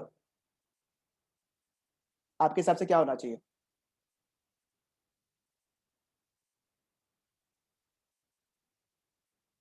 एनीबॉडी? एक जन बोला कि कंपनी के फेवर में जाएगा, दूसरा जन बाकी लोग? अगर लॉयर कुछ गलत काम करे और कंपनी को नहीं समझ में आया वो, तब तो वो निकाल ही सकता है ना। गलत काम नहीं किया लॉयर ने, उसको सब कभी समझ में नहीं आता ना, किसी किसी को नहीं समझ में आया कंपनी को कोई रीजन से भी, वो रीजन मेंशन नहीं किया हुआ कि लॉयर ने कुछ गलत काम ही किया या फ्रॉडुलेंट एक्टिविटी किया, तब तो देखो वो तो चीज ही खत्म हो गया, फिर तो बात ही खत्म हो गया वहां पे, वो रीजन नहीं है। कोई भी रीजन से कंपनी ने निकाल दिया। अब बात ये कि यहाँ पे सेक्शन 10 वाला जो है वो रेलेवेंस को लिया हुआ है, ठीक है। अब मेरी बात सुनो, चलो हम एक बात डिस्कस करते हैं, ठीक है। कंपनी बोला सुनिए सर, मेरे जो मेरे खिलाफ जो केस फाइट कर रहे हैं मिस्टर लॉयर जो है हमारे, ठीक है, उन्होंने मेरे ऊपर एलिगेशन रखा है कि सेक्शन 10 के हिसाब से हम बाउंड है by the MOA and AOA. बिल्कुल करेक्ट बात, बिल्कुल सही बोला उन्होंने कि सेक्शन नंबर 10 के हिसाब से कंपनी जो है बाउंड है for its MOA and AOA. But sir उन्होंने पूरा सेक्शन पढ़ा नहीं है। सेक्शन 10 में कंपनी बाउंड है for its MOA and AOA for its members only, for its क्या बोला? For its members only. I am not bound for my MOA and AOA with any third party. इस case में lawyer मेरे लिए क्या? Lawyer मेरा member है क्या?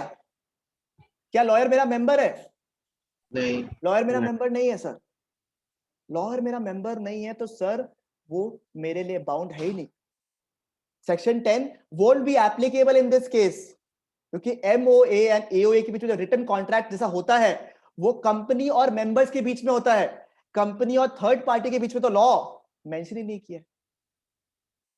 क्योंकि अगर आप पीछे भी जाओ अगर हल्का सा पेज में, ठीक है, ऐसे तो आपको समझ में मेरे हिसाब से आ गया होगा अभी तक क्या बता रहा है, कोशिश कर रहा है वो, बट देखो पीछे क्या लिखा हुआ है, यहाँ पे क्या लिखा हुआ है, क्या लिखा हुआ है यहाँ पे, साइन बाय द, क्या लिखा हुआ है, sign by the company and the, क्या लिखा हुआ है, एंड क्या लिखा हुआ है, एंड क्या लिखा हुआ है यहाँ पे, एंड क्या लिखा हुआ है,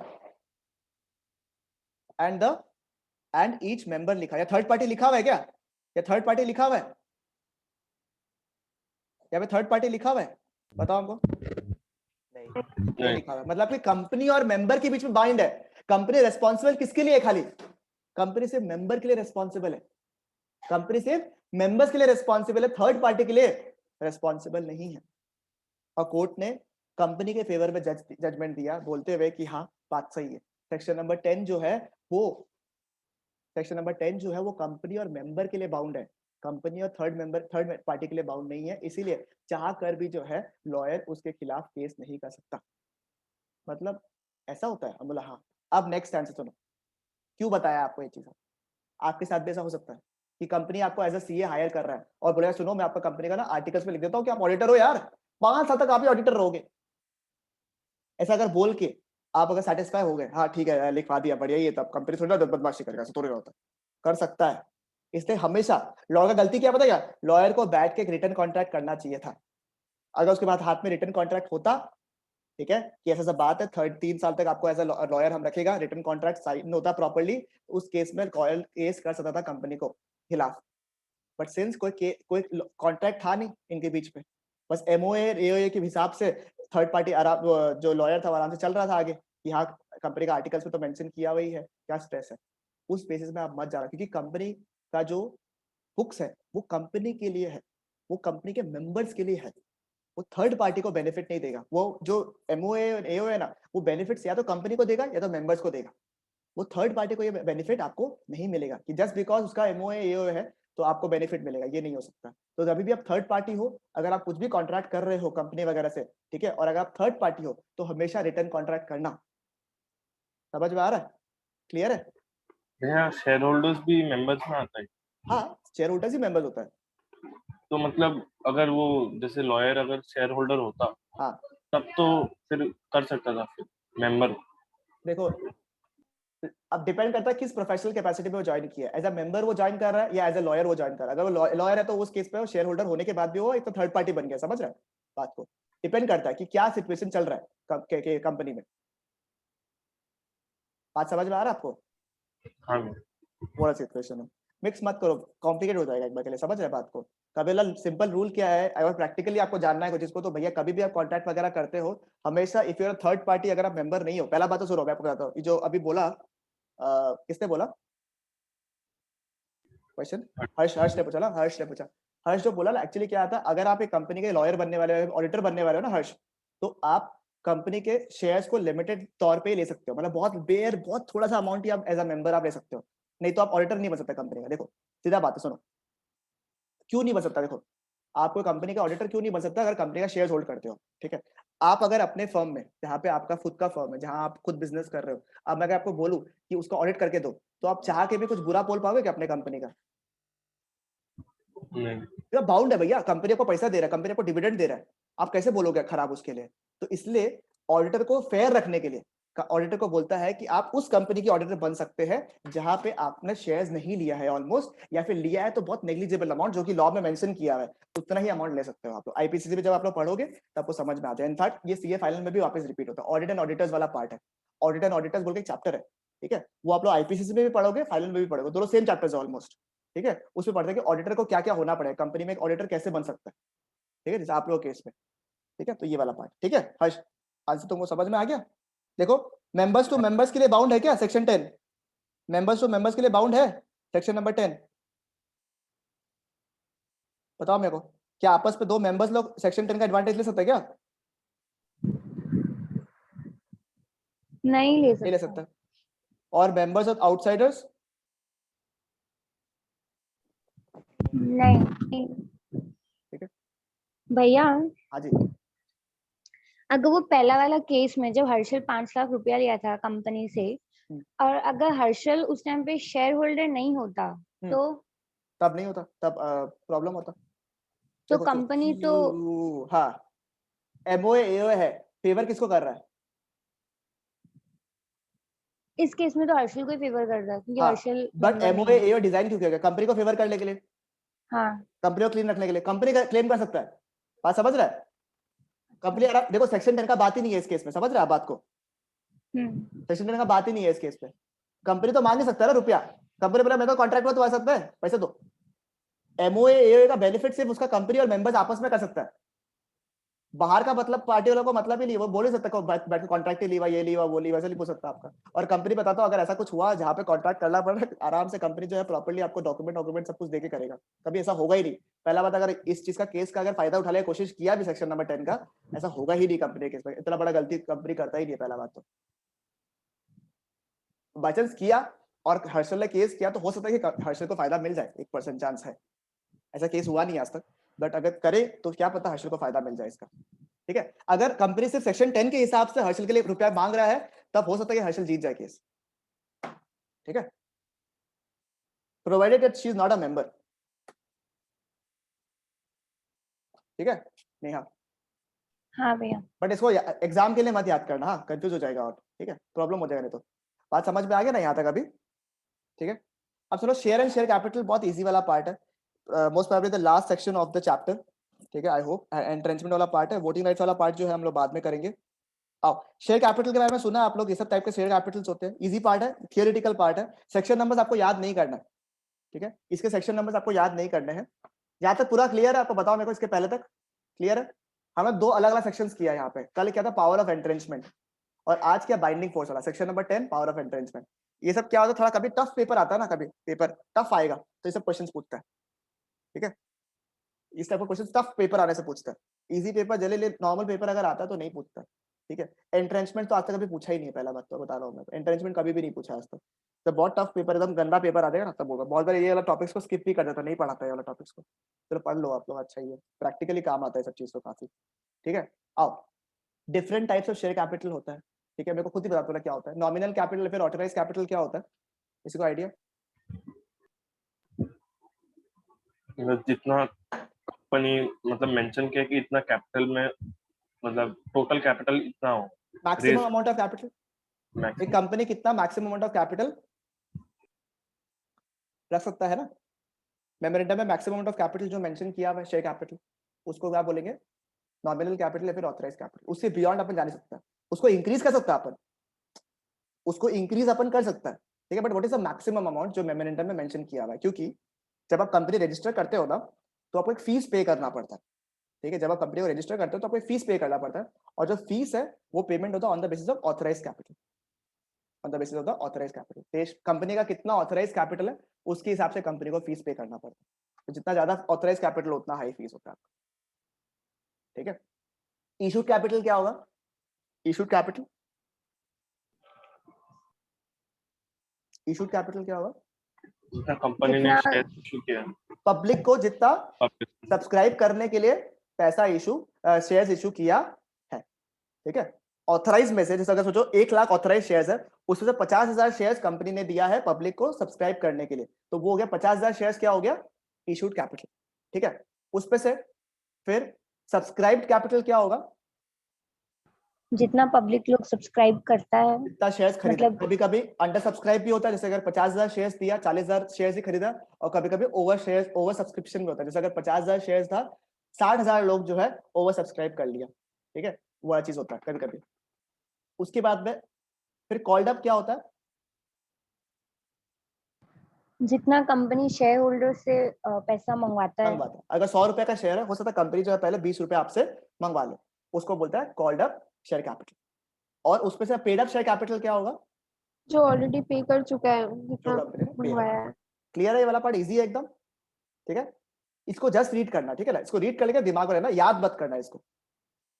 ठीक है, मतलब एग्जाम में अगर आ गया तो आपको आता है, मतलब वो वाला चीज होना चाहिए, इज बोनस क्वेश्चन है सब। ठीक है, पूरा पेपर टफ नहीं आता, हाँ थोड़ा बहुत पेपर टफ आता है, इसलिए कुछ कुछ इजी क्वेश्चंस भी आता है एग्जाम में, ठीक है। इजी बोलो, क्लियर है यहाँ तक एकदम अच्छे से, सेट हो गया दिमाग में, बोलो मेरे को अच्छे से। एक बार आप एक काम करो, सेक्शन नंबर 10 जो है ना, सेक्शन नंबर 10 को रीड कर लो। ये वाला काइंड्स ऑफ शेयर कैपिटल मैं बाद में करा दूंगा आपको, ये हो जाएगा आपका। आप लोग सेक्शन नंबर 10 रिवाइज कर लो। एक बार काम करो, आप लोग एक काम करो, incorporation of a company generate unit number 3 उसको घुमा लो एक बार अच्छे से, ठीक है, उसको घुमा लो आराम से, कोई दिक्कत नहीं। पहले देख लो इनकॉर्पोरेशन ऑफ कंपनी में कोई भी डाउट वगैरह है, कुछ चीज याद नहीं हुआ है, घुमा लो फटाफट, ये दिमाग में सेट हो, क्योंकि 1 और 2 आपका दिमाग में सेट हो गया होगा मेरे हिसाब से अभी तक, 3 को भी सेट कर लो आराम से।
इंजंक्शन का मतलब क्या होता है, स्टे ऑर्डर, ठीक है, कि भैया एक बार के लिए टेम्परेरी पर्पस के लिए एक बार होल्ड डालने के लिए कोर्ट से स्टे ऑर्डर ले लेता है, ठीक है। अब सुनो क्या लिखा हुआ, the company is bound to comply with all the terms and conditions of the MOA and AOA. जब भी मेंबर्स और कंपनी के बीच में हुआ तो सारा टर्म्स एंड कंडीशंस जो है वो कंपनी को मानना पड़ेगा between members of the company. Therefore का स्पेलिंग थोड़ा गलत हो गया, the following conclusions can be drawn. If a company is about to commit a breach of any of the terms and conditions of MOA and AOA, any member can obtain an injunction from the court। मतलब कि देखो, अब आपको लग रहा है कि company ना कुछ गड़बड़ करने वाला है, कंपनी कुछ एमओए एओ के खिलाफ कुछ जाके कुछ करने वाला है, कुछ एसेट्स वगैरह बेचने वाला है without the permission of the members, ठीक है। Without the permission of the members जो है कंपनी ऐसा कुछ करने वाला है जो कि एमओए एओ के खिलाफ है। उस केस में, ठीक है, जैसे ये क्या, तो कंपनी खुद तो करता नहीं है, अब जैसे तुम लोग 5 मेंबर्स है, ठीक है, तो बाकी 4 मेंबर ने डिसाइड किया कि सुनो ये कंपनी ऐसे भी लॉस में जा रहा है, हम लोग चुपके चपके ना सारा का सारा एसेट्स को बेच देता है फटक से और फिर यहाँ से निकल जाएगा। और ये एमओए और एओ में लिखा हुआ नहीं कैसे कंपनी बिना कोई परमिशन का, सारा परमिशन का लोगों के बीच में ऐसा नहीं कर सकता।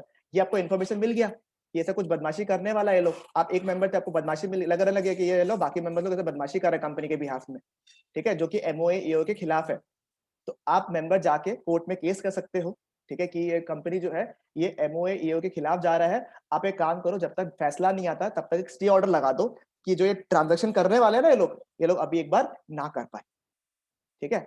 और if a company has already committed a breach of any of the term, पहले ऊपर से अगर नहीं किया है, आपको पहले पता चल गया, तो आप इंजंक्शन लगा दो, ठीक है, आप इंजंक्शन लगा दो, स्टे ऑर्डर लगा दो कि अब ये लोग कुछ नहीं कर सके। बट अगर ऐसा हुआ कि ऑलरेडी उन्होंने कर दिया, बदमाशी उन्होंने कर दिया, उसके बाद अगर आपको पता चला, तो अगर आप मेंबर हो तो मेंबर जो है सू कर सकता है, ठीक है, मेंबर जो है सू कर सकता है कंपनी के खिलाफ। और डायरेक्टर्स और जो भी ये सब काम किया है ना, वो लोग पर्सनली रेस्पॉन्सिबल होगा किसके लिए, फॉर द ब्रीच। मतलब जो भी बदमाशी किया है उसके खिलाफ आपने अगर सू किया, सू का मतलब होता है फाइल करना, केस फाइल करना, सू का मतलब होता है, थोड़ा थोड़ा नया वर्ड्स भी आप लोग सीखोगे, सू, ठीक है, सूट फाइल होता है ना, सूट फाइल करना, तो उसको पता है सू करना, ठीक है, सू करना मतलब कि केस फाइल करना। तो आप केस फाइल कर सकते हो और डायरेक्टर्स जो भी लोग इस पे इन्वॉल्व था वो लोग पर्सनली रेस्पॉन्सिबल होगा, ये जो भी आपने बदमाशी किया है वो। समझ में आया? इतना पावरफुल है सेक्शन नंबर 10। सोचो, सेक्शन नंबर 10 मेंबर्स के लिए एक वरदान टाइप का है कि कुछ भी बदमाशी, देखो बहुत मेंबर्स होता है और मेंबर्स लोग बदमाशी के चक्कर में बहुत कुछ चीज करता है, बट अगर आपका मेमोरेंडम प्रॉपर्ली पढ़ा हुआ आर्टिकल्स पे पावर है तो आप लोग सेक्शन नंबर 10 का बहुत अच्छा यूज कर सकता है। मतलब बियॉन्ड एग्जाम्स में एक चीज बता रहा हूँ कि बहुत जरूरी चीज है ये, जो आपको जानना चाहिए मेरे हिसाब से। और मैंने बोला आपको कंपनी लॉ में बहुत स्कोप है आगे जाके। बट आपको सिर्फ लॉ से थोड़ा प्यार होना चाहिए, आपको एक्ट पढ़ना आना चाहिए, जो कि धीरे धीरे अगर आपको आने लग गया, बहुत स्कोप है। मेरे को तो चलता बहुत स्कोप है। बाकी जगह छोड़ दो, गुवाहाटी में भी बहुत स्कोप है मेरे को लगता है, बाकी का तो मैं नहीं बोलूंगा, गुवाहाटी में तो बहुत स्कोप है, किसी को भी पूछ लेना।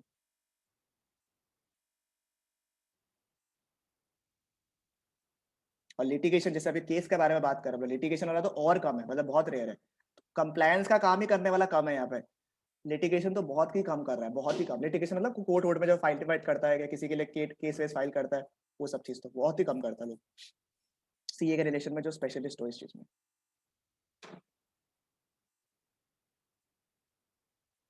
पता हो गया क्या सबका? चैप्टर नंबर 3 दिमाग में सेट हो गया प्रॉपर्ली? बताओ मेरे को, कॉन्फिडेंस आ गया? बोलो बोलो।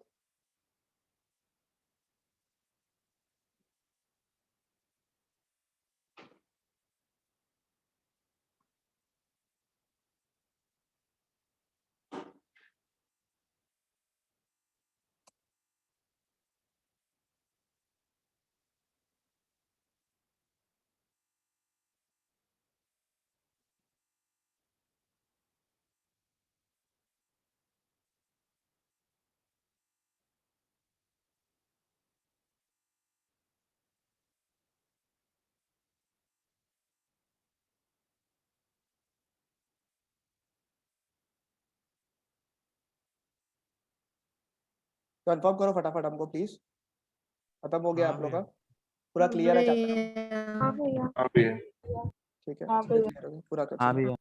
चलो, कॉन्फिडेंस आ रहा है यूनिट नंबर 1, 2 और 3 में? हाँ भैया। थोड़ा रीड तो ऑब्वियसली करना पड़ेगा हल्का सा एक बार के लिए, बट फिर भी मतलब दिमाग में सेट है क्या क्या चीज पढ़ा है अपन ने अभी तक?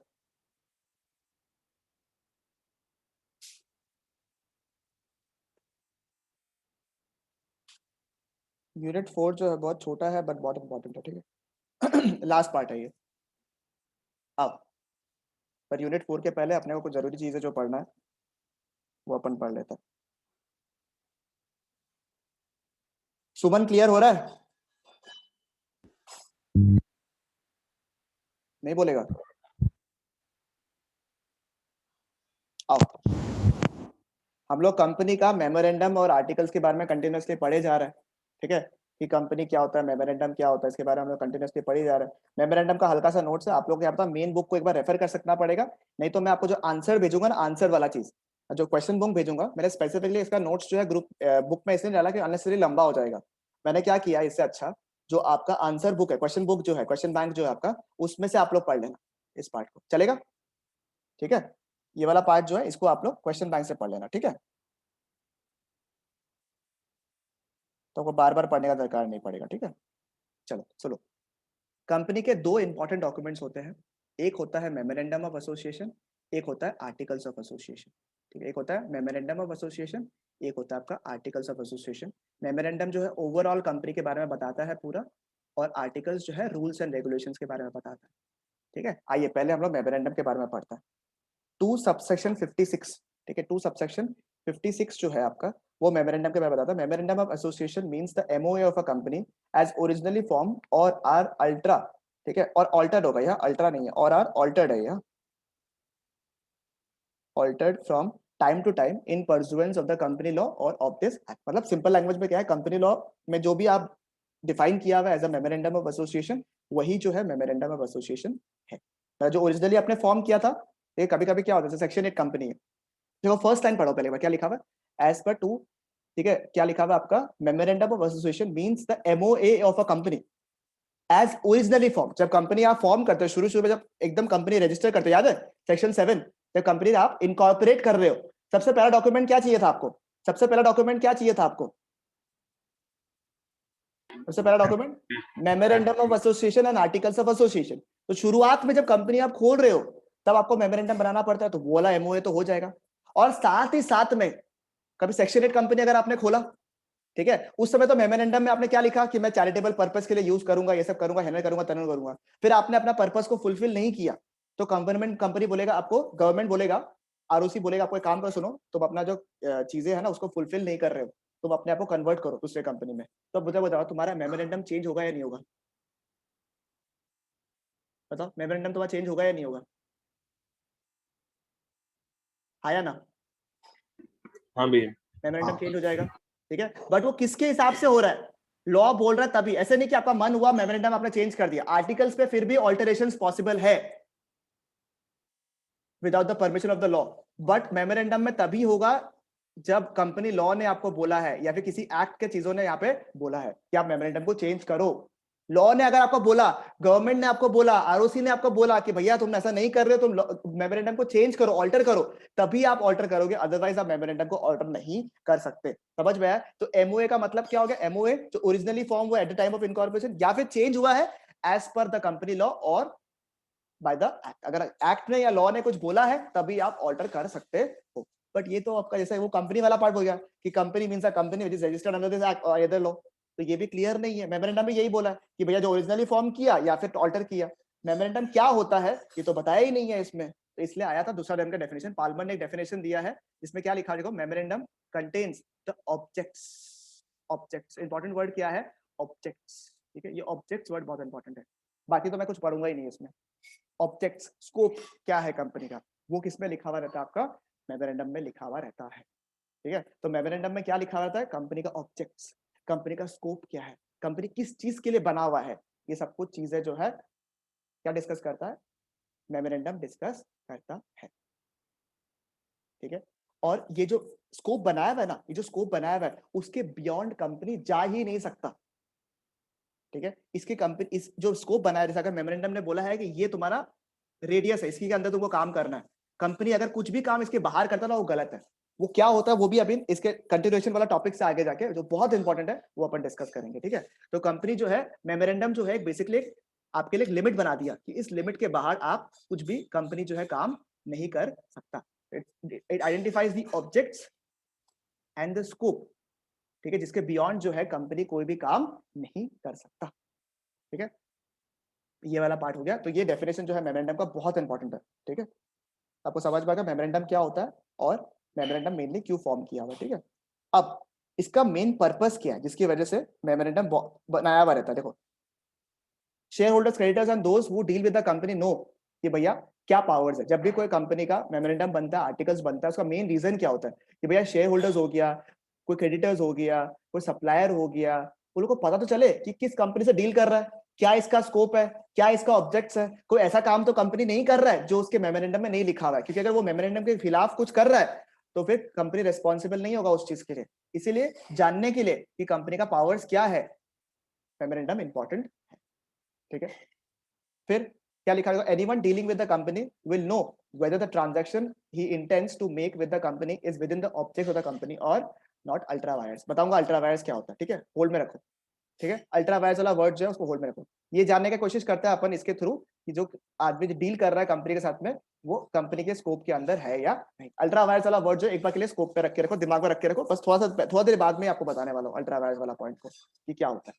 समझ में आया? तो पहले क्या पता अपन ने, क्या पढ़ा अपन ने मेमोरेंडम वाला पार्ट में, क्या पढ़ा अपन ने कि सर 2 सबसेक्शन 56 जो है वो मेमोरेंडम को डिफाइन करता है। क्या करता है, एमओए जो ओरिजिनली फॉर्म किया हुआ था और नंबर 2 ऑल्टर किया है, बट किसके अंडर में, लॉ के अंडर में।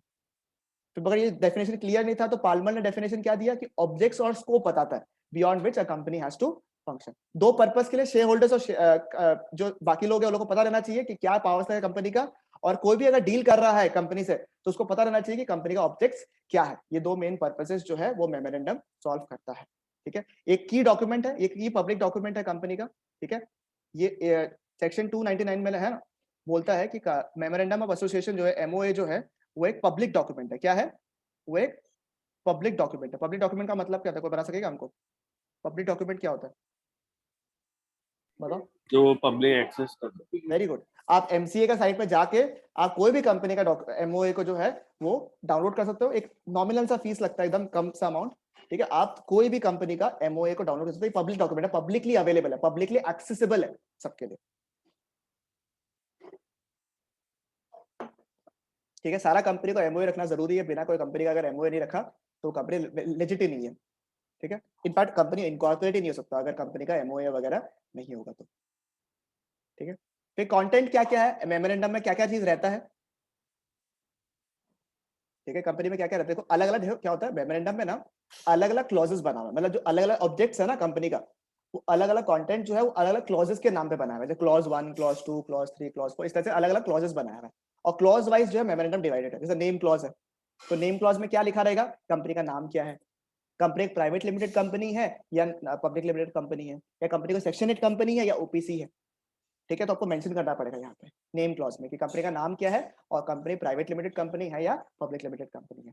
सिचुएशन क्लॉज या फिर रजिस्टर्ड ऑफिस क्लॉज, इसमें क्या लिखा हुआ है कि कंपनी लोकेटेड कहाँ है, कंपनी लोकेटेड कहाँ है। यहाँ पे ना वो रहता है आपका एड्रेस लिखना पड़ता है आपको कि कौन सा स्टेट में है। ठीक है, रजिस्टर्ड ऑफिस रजिस्टर्ड। ठीक है, ऑब्जेक्ट क्लॉज और द वर्ड सजेस्ट ऑब्जेक्ट, इसमें क्या बताएगा कि कंपनी किस पर्पज से फॉर्म किया गया है। ठीक है, कोई ऐसा चीज मैटर जो कि कंपनी को जानना जरूरी है, बताना जरूरी है, तो ये सब चीज को ऑब्जेक्ट क्लॉज में लिखा जाता है। लाइबिलिटी क्लॉज में सर, लाइबिलिटी क्लॉज में क्या लिखा रहता है कि आपका ऑथराइज कैपिटल कितना है। ठीक है, आपका कितना आपका शेयर्स डिवाइडेड है, जैसे कि 1 लाख शेयर्स इनटू कितना है आपका ऑथराइज कैपिटल वाला पार्ट, वो आपको मेंशन करना पड़ता है लाइबिलिटी क्लॉज में। सब्सक्रिप्शन क्लॉज में क्या लिखा रहता है कि सर आपका जो शेयर्स है वो कितना लोगों ने सब्सक्राइब किया है। ठीक है, ये आपको लिखना पड़ता है। ठीक है, number of shares that each subscriber to the memorandum has agreed to subscribe, कितना लोग सब्सक्राइब करने के लिए रेडी है। ठीक है और जो सब्सक्राइबर है, इनिशियल सब्सक्राइबर, देखो सबका सब्सक्राइबर तो आप मेंशन नहीं कर सकते, initial subscriber to the memorandum जो रहता है उन सबको एग्री करना पड़ता है कि एटलीस्ट वो एक शेयर ले, मतलब कि अगर आप कंपनी के शेयर्स नहीं लोगे तो आप कंपनी के सब्सक्राइबर बन ही नहीं सकते, मतलब कि। ठीक है, पहला तो ये बताया कितना लोग सब्सक्राइब कर रहे हैं इनिशियली। ठीक है, eight the time of memorandum जब फॉर्म होता है। नंबर 2, हर एक जन मेंबर को, हर एक सब्सक्राइबर को एटलीस्ट एक शेयर तो होल्ड करना ही पड़ेगा, जिस लिखा हुआ था। तो कौन कौन initial subscriber to the memorandum था, सब कुछ यहाँ पे मेंशन किया रहता है। फिर नॉमिनेशन क्लॉज, आपको पता है ओपीसी वगैरह केस में आपको नॉमिनी अपॉइंट करना पड़ता है। ठीक है, या फिर बाकी कंपनी में भी आपको कभी कभी नॉमिनी अपॉइंट करना पड़ता है। तो उस केस में जो नाम है, एड्रेस है, सब कुछ जो है वो आपको यहाँ पे नॉमिनेशन क्लॉज में लिखना पड़ता है। ठीक है, तो अलग अलग टाइप का क्लॉजेस है। ठीक है, अलग अलग टाइप की चीजें हैं। ठीक है, जो कि मेमोरेंडम में दिया गया है। ठीक है, अब सुनो क्या क्या थे हम लोगों ने अभी तक पढ़ा। सबसे पहले हम लोगों ने पढ़ा डेफिनेशन। सबसे पहले हम लोगों ने क्या पढ़ा, सबसे पहले हम लोगों ने पढ़ा डेफिनेशन। ठीक है, कि क्या होता है मेमोरेंडम। फिर सिंस वह डेफिनेशन पूरा क्लियर नहीं था तो फिर पाल्मर का डेफिनेशन अपन ने देखा, ऑब्जेक्ट्स वाला पार्ट। फिर 2 पर्पस देखा कि पावर्स पता चल जाता है कंपनी का, और क्या पता चलता है कि ऑब्जेक्ट्स क्या है। की डॉक्यूमेंट है, ये पब्लिक डॉक्यूमेंट है। ठीक है, फिर देखा कंटेंट क्या क्या होता है, अलग अलग क्लॉजेस होता है। एक होता है नेम क्लॉज, एक होता है सिचुएशन क्लॉज। नेम क्लॉज होता है नाम, सिचुएशन क्लॉज मतलब कहाँ है, ऑब्जेक्ट क्या क्या है, लायबिलिटी क्या क्या है, सब्सक्रिप्शन कितने कितने जनों ने किया है, और कोई नॉमिनी है तो नॉमिनेशन का नाम यहाँ पे लिखना पड़ता है। ठीक है, आप अगर चाहे तो मेमोरेंडम अपने हिसाब से बना सकते हो। ठीक है, आप अगर चाहे तो आप अपना फॉर्मेट लगाओ, अपने हिसाब से मेमोरेंडम बना लो, क्योंकि कंपनी का डॉक्यूमेंट है तो हर एक सीए वगैरह लोगों को दिया जाता है कि आप मेमोरेंडम बना लो, कोई दिक्कत नहीं है। बट कभी कभी ऐसा होता है ना कि अगर अपने अपने अपने हिसाब से कुछ बना रहे तो हो सकता है कोई चीज मिस हो गया अपने से, या कोई इंपॉर्टेंट चीज था जो बताना था और बताया नहीं अपन ने। ठीक है, ये ना हो इसलिए लॉ ने भी कुछ फॉर्मेट्स दे दिए आपको, कुछ फॉर्मेट्स दे दिए आपको। ठीक है, इस फॉर्मेट्स को टेबल में लिखा हुआ है, मतलब अलग अलग टेबल के लिए आपको अलग अलग फॉर्मेट्स दिया हुआ है कि आप जैसा कंपनी है आपके लिए फॉर्मेट, स्टैंडर्ड फॉर्मेट दे दिया। आप चाहे तो उस स्टैंडर्ड को बेस लो, उसके हिसाब से जो भी परम्यूटेशन कॉम्बिनेशन हल्का हल्का करना, एडिट वगैरह करना, उसको करके अपना मेमोरेंडम बना लो। ये अपना क्या स्ट्रक्चर बता दिया है। ठीक है, कि आप चाहे तो इसको फॉलो करके आप मेमोरेंडम बना सकते हो। रेफरेंस है ये। तो टेबल ए वो लोग के लिए है, कंपनी उनके लिए फॉर्मेट बनाया हुआ है टेबल ए में, जो लोग लिमिटेड बाय शेयर्स है। फिर टेबल बी है जो लिमिटेड बाय गारंटी है but not by shares. Table C है जो लिमिटेड बाय गारंटी भी है और लिमिटेड दोनों हो सकता है। कभी कभी कोई कोई कंपनी ऐसा भी होता है जिसपे लिमिटेड बाय शेयर्स भी है और लिमिटेड बाय गारंटी, मतलब कुछ शेयर होल्डर्स लोग लिमिटेड बाय शेयर्स में है और कुछ शेयर होल्डर्स लोग लिमिटेड बाय गारंटी में, दोनों एक ही कंपनी में पॉसिबल है। टेबल डी में ये है unlimited company with no share capital, and table E में है unlimited capital, unlimited company with share capital. ये वाला पॉइंट दिया। ठीक है, समझ में आया आप लोग को, क्लियर है? बताओ मेरे को, इजी लगा एकदम? बताओ बताओ।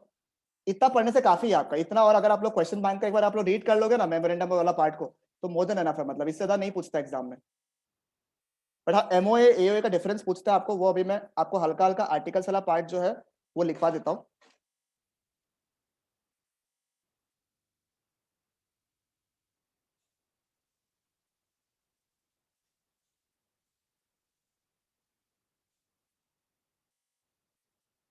बोलो बोलो, एक बार एमओए पढ़ लो ना, एक बार रीड कर लो फटाफट, बताओ मेरे को, या फिर रिकॉल करा दो ना हमको एमओए। चलो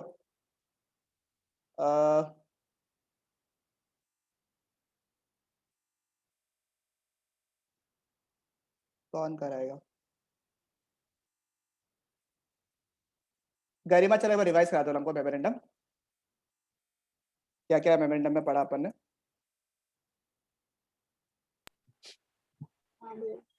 ट्राई करो एक बार, बिना देखे ट्राई करो एक बार, क्या क्या पढ़ा अपन ने, दिमाग में सेट करो क्या क्या चीज आएगा, क्या क्या होगा, क्लॉजेस, टेबल्स, बस।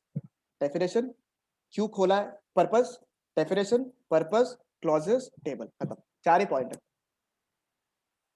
मेमोरेंडम कंपनी का ऑब्जेक्ट्स और फिर स्कोप ये सब बताता है।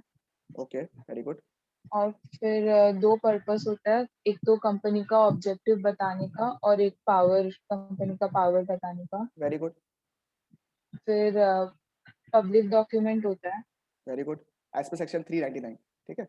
SP section 399। उसके बाद में क्लॉजेस होता है, पहला तो नेम क्लॉज, फिर सिचुएशन क्लॉज,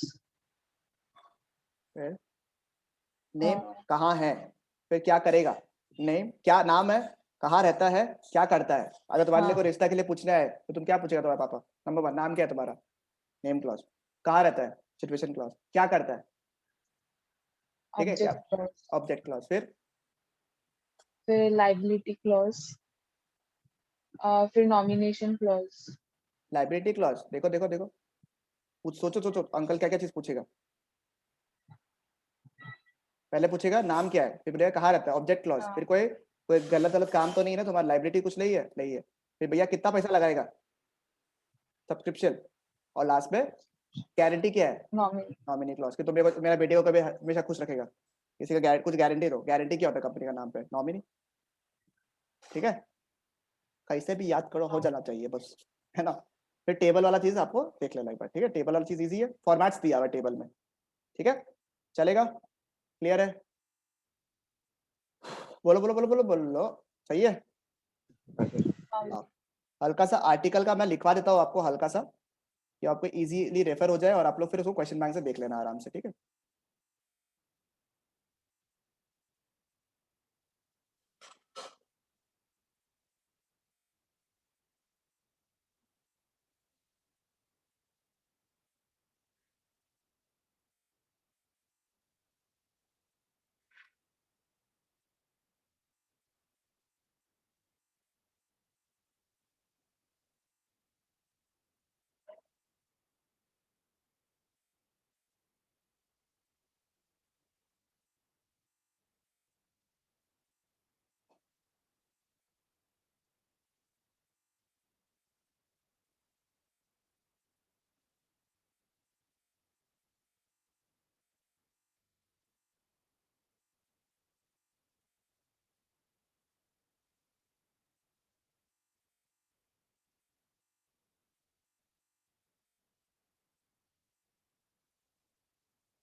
ये फ्रेम्ड है, हाँ फ्रेम्ड।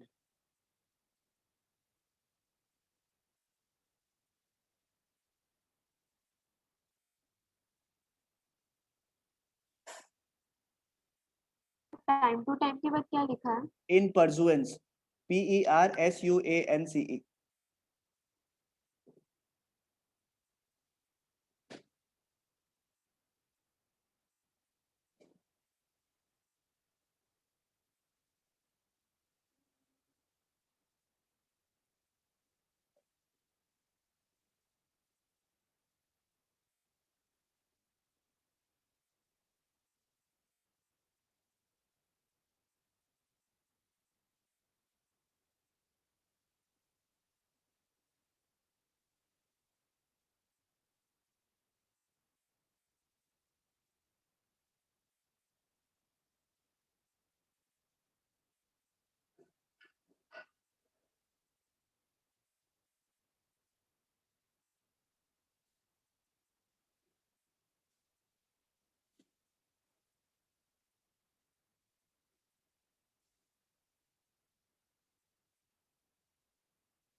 ठीक है, आर्टिकल्स ऑफ एसोसिएशन को एक और नाम से बुलाया जाता है, इसको बोलता है मैग्ना कार्टा, क्योंकि इसमें आपस में रूल्स रेगुलेशंस लिखा हुआ रहता है ना, जो कि आपको स्ट्रिक्टली फॉलो करना पड़ता है कंपनी को, इसलिए इसको बोलते हैं मैग्ना कार्टा।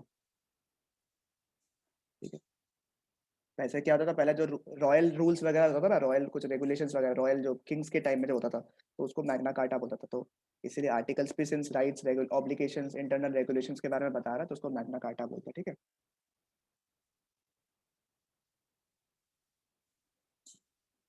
ठीक है।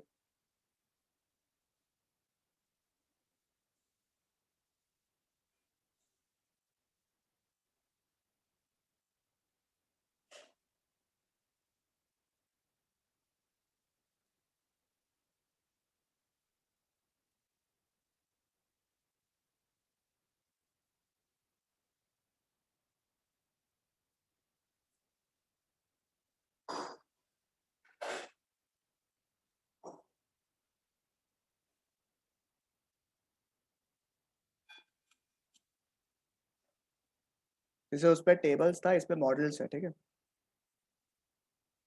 ABCDE था वहां तक, यहाँ पे FGHIJ है, थोड़ा उल्टा है यहाँ पे देखना बस। इसमें लिमिटेड बाय शेयर्स है,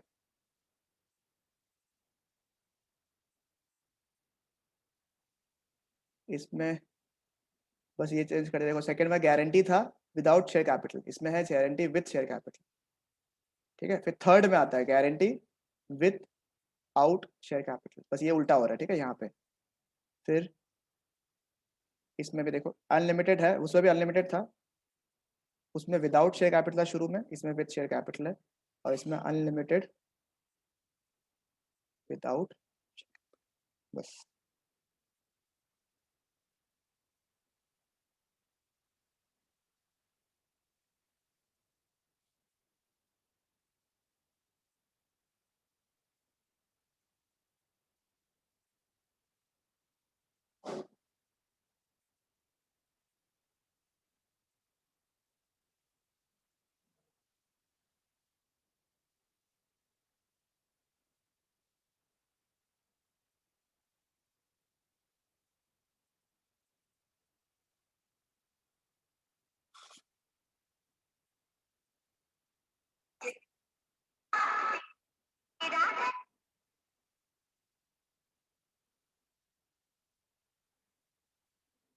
हो गया लिखना?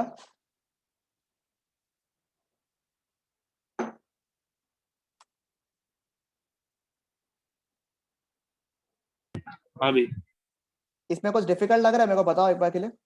आर्टिकल्स में कोई प्रॉब्लम, एक्सप्लेन करना है इसको, या क्लियर एकदम? सेम ही है। मेमोरेंडम जो है ऑब्जेक्ट्स बता रहा है, आर्टिकल्स जो है रूल्स एंड रेगुलेशंस बता रहा है। ठीक है, एक चीज देखो, हाँ यहाँ पे मैंने लिखा था can not be scope, the scope can not be beyond the MOA. देखो, जब भी हम लोग कंपनी के बारे में बात करें ना, सबसे इंपॉर्टेंट जो होता है, सबसे पावरफुल जो है वो है कंपनी लॉ, सबसे पावरफुल है कंपनी लॉ।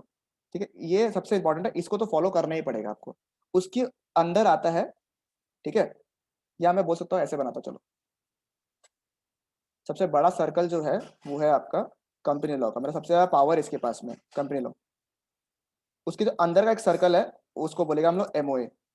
मतलब एमओए जो है कंपनी का ऑब्जेक्ट होता है, इंपॉर्टेंट होता है, कंपनी इसके बियॉन्ड कुछ काम नहीं कर सकता है। ठीक है, अगर कंपनी ने ऐसा कुछ एमओए में लिख दिया, सुनो सबसे पहला सुनो, कंपनी ऐसा कोई भी काम नहीं कर सकता है जो कंपनी के एमओए के खिलाफ हो। बड़ा कंपनी ने एमओए में ऐसा कुछ लिख दिया जो कंपनी लॉ के खिलाफ है। एमओए में लिख दिया कंपनी में कि स्मगलिंग करेगा कंपनी, तो आप बोलेगा मैं तो स्मगलिंग करूंगा बिकॉज कंपनी के एमओए में लिखा हुआ है, बट क्या वो कंपनी लॉ के तहत है वैलिड? बताओ, क्या स्मगलिंग अलाउ है कंपनी लॉ में? नहीं है।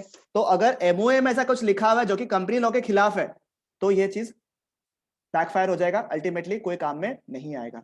तो सबसे पहले सबसे ऊपर है कंपनी लॉ, फिर नंबर 2 आता है आपका एमओए। ठीक है, फिर उसके अंदर आता है एओए, यानी आर्टिकल्स ऑफ एसोसिएशन। यानी कि अगर कंपनी ऐसा कुछ करने वाला है जो कि आर्टिकल्स में लिखा हुआ है, एग्जांपल मेमोरेंडम में लिखा हुआ है लोन दे सकता है, मेमोरेंडम में लिखा हुआ लोन दे सकता है, कंपनी लोन दे सकता है। आर्टिकल्स में लिखा हुआ 10 लाख के ऊपर अगर लोन देगा तो आपको मैं बाकी डायरेक्टर बाकी जितने बोर्ड ऑफ डायरेक्टर्स है उससे परमिशन लेना पड़ेगा आपको। अगर 10 लाख के ऊपर लोन देगा तो बाकी डायरेक्टर से परमिशन लेना पड़ेगा आपको। ये लिखा हुआ है आर्टिकल्स में, रूल्स था, क्योंकि आर्टिकल्स में तो रूल्स लिखा हुआ रहता है। मेमोरेंडम में ये लिखा हुआ है, मेमोरेंडम में क्या लिखा हुआ है कि लोन दे सकता है आप, ठीक है, you can give loan. Articles में लिखा हुआ है कि सर आप जो है लोन अगर आप दे रहे हो और वो 10 लाख के ऊपर है तो आपको बाकी बीओडी से अप्रूवल लेना पड़ेगा। एक डायरेक्टर ने क्या किया, 12 लाख रुपए का लोन दे दिया, 12 लाख रुपए का लोन दे दिया विदाउट बीओडी अप्रूवल, ठीक है। क्या वो मेमोरेंडम के खिलाफ है? क्या वो मेमोरेंडम के खिलाफ है? नहीं है, मेमोरेंडम के तरफ से सब कुछ ठीक है। आर्टिकल से खिलाफ है क्या?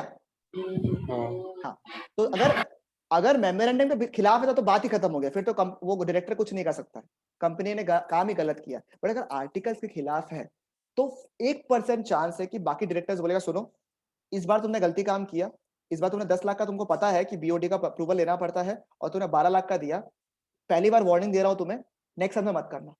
ये कब पॉसिबल है? अगर आर्टिकल्स के बियॉन्ड होगा। हाँ देखो, चाहे तो बोर्ड ऑफ डायरेक्टर्स डायरेक्टर के खिलाफ लीगल एक्शन भी ले सकता है, पेनल्टी भी डाल सकता है, कुछ भी कर सकता है। और अगर चाहे तो बोर्ड ऑफ डायरेक्टर्स ये भी बोल सकता है कि भैया तुमको इस बार वार्निंग दे रहा है, नेक्स्ट टाइम से मत करना। ये भी तभी पॉसिबल, कब पॉसिबल है? जब कोई चीज एओए के बियॉन्ड है। अगर एओए के बियॉन्ड है और मेमोरेंडम के अंदर है, देखो इसके बाहर चला गया, इसके बाहर चला गया बट इसके अंदर है, तब तक ठीक है, तब तक कंपनी के पास फिर भी पावर है कुछ करने का। बट अगर कोई चीज इसके बाहर चला गया तब तो अदालत नहीं। समझ में आया आप लोगों का पॉइंट? बताओ, क्लियर है ये वाला चीज एकदम? हाँ भैया। ठीक है, चलो अभी सुनो, एक चीज खाली हम पढ़ा देता है आप लोगों को, फिर डॉक्ट्रिन वाला पार्ट नेक्स्ट क्लास में कर लेंगे अपन, ठीक है ना।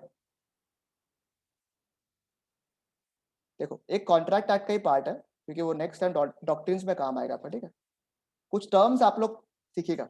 एक सुनिएगा आप लोग, वॉइड, ये आप लोग का एकदम ब्लड स्ट्रीम में जाएगा। ये सब वर्ड्स जो है ना ब्लड स्ट्रीम में रहना चाहिए आपका, ऐसा भी नहीं कि आप दिमाग में, ब्लड स्ट्रीम में रहना चाहिए सब वर्ड्स।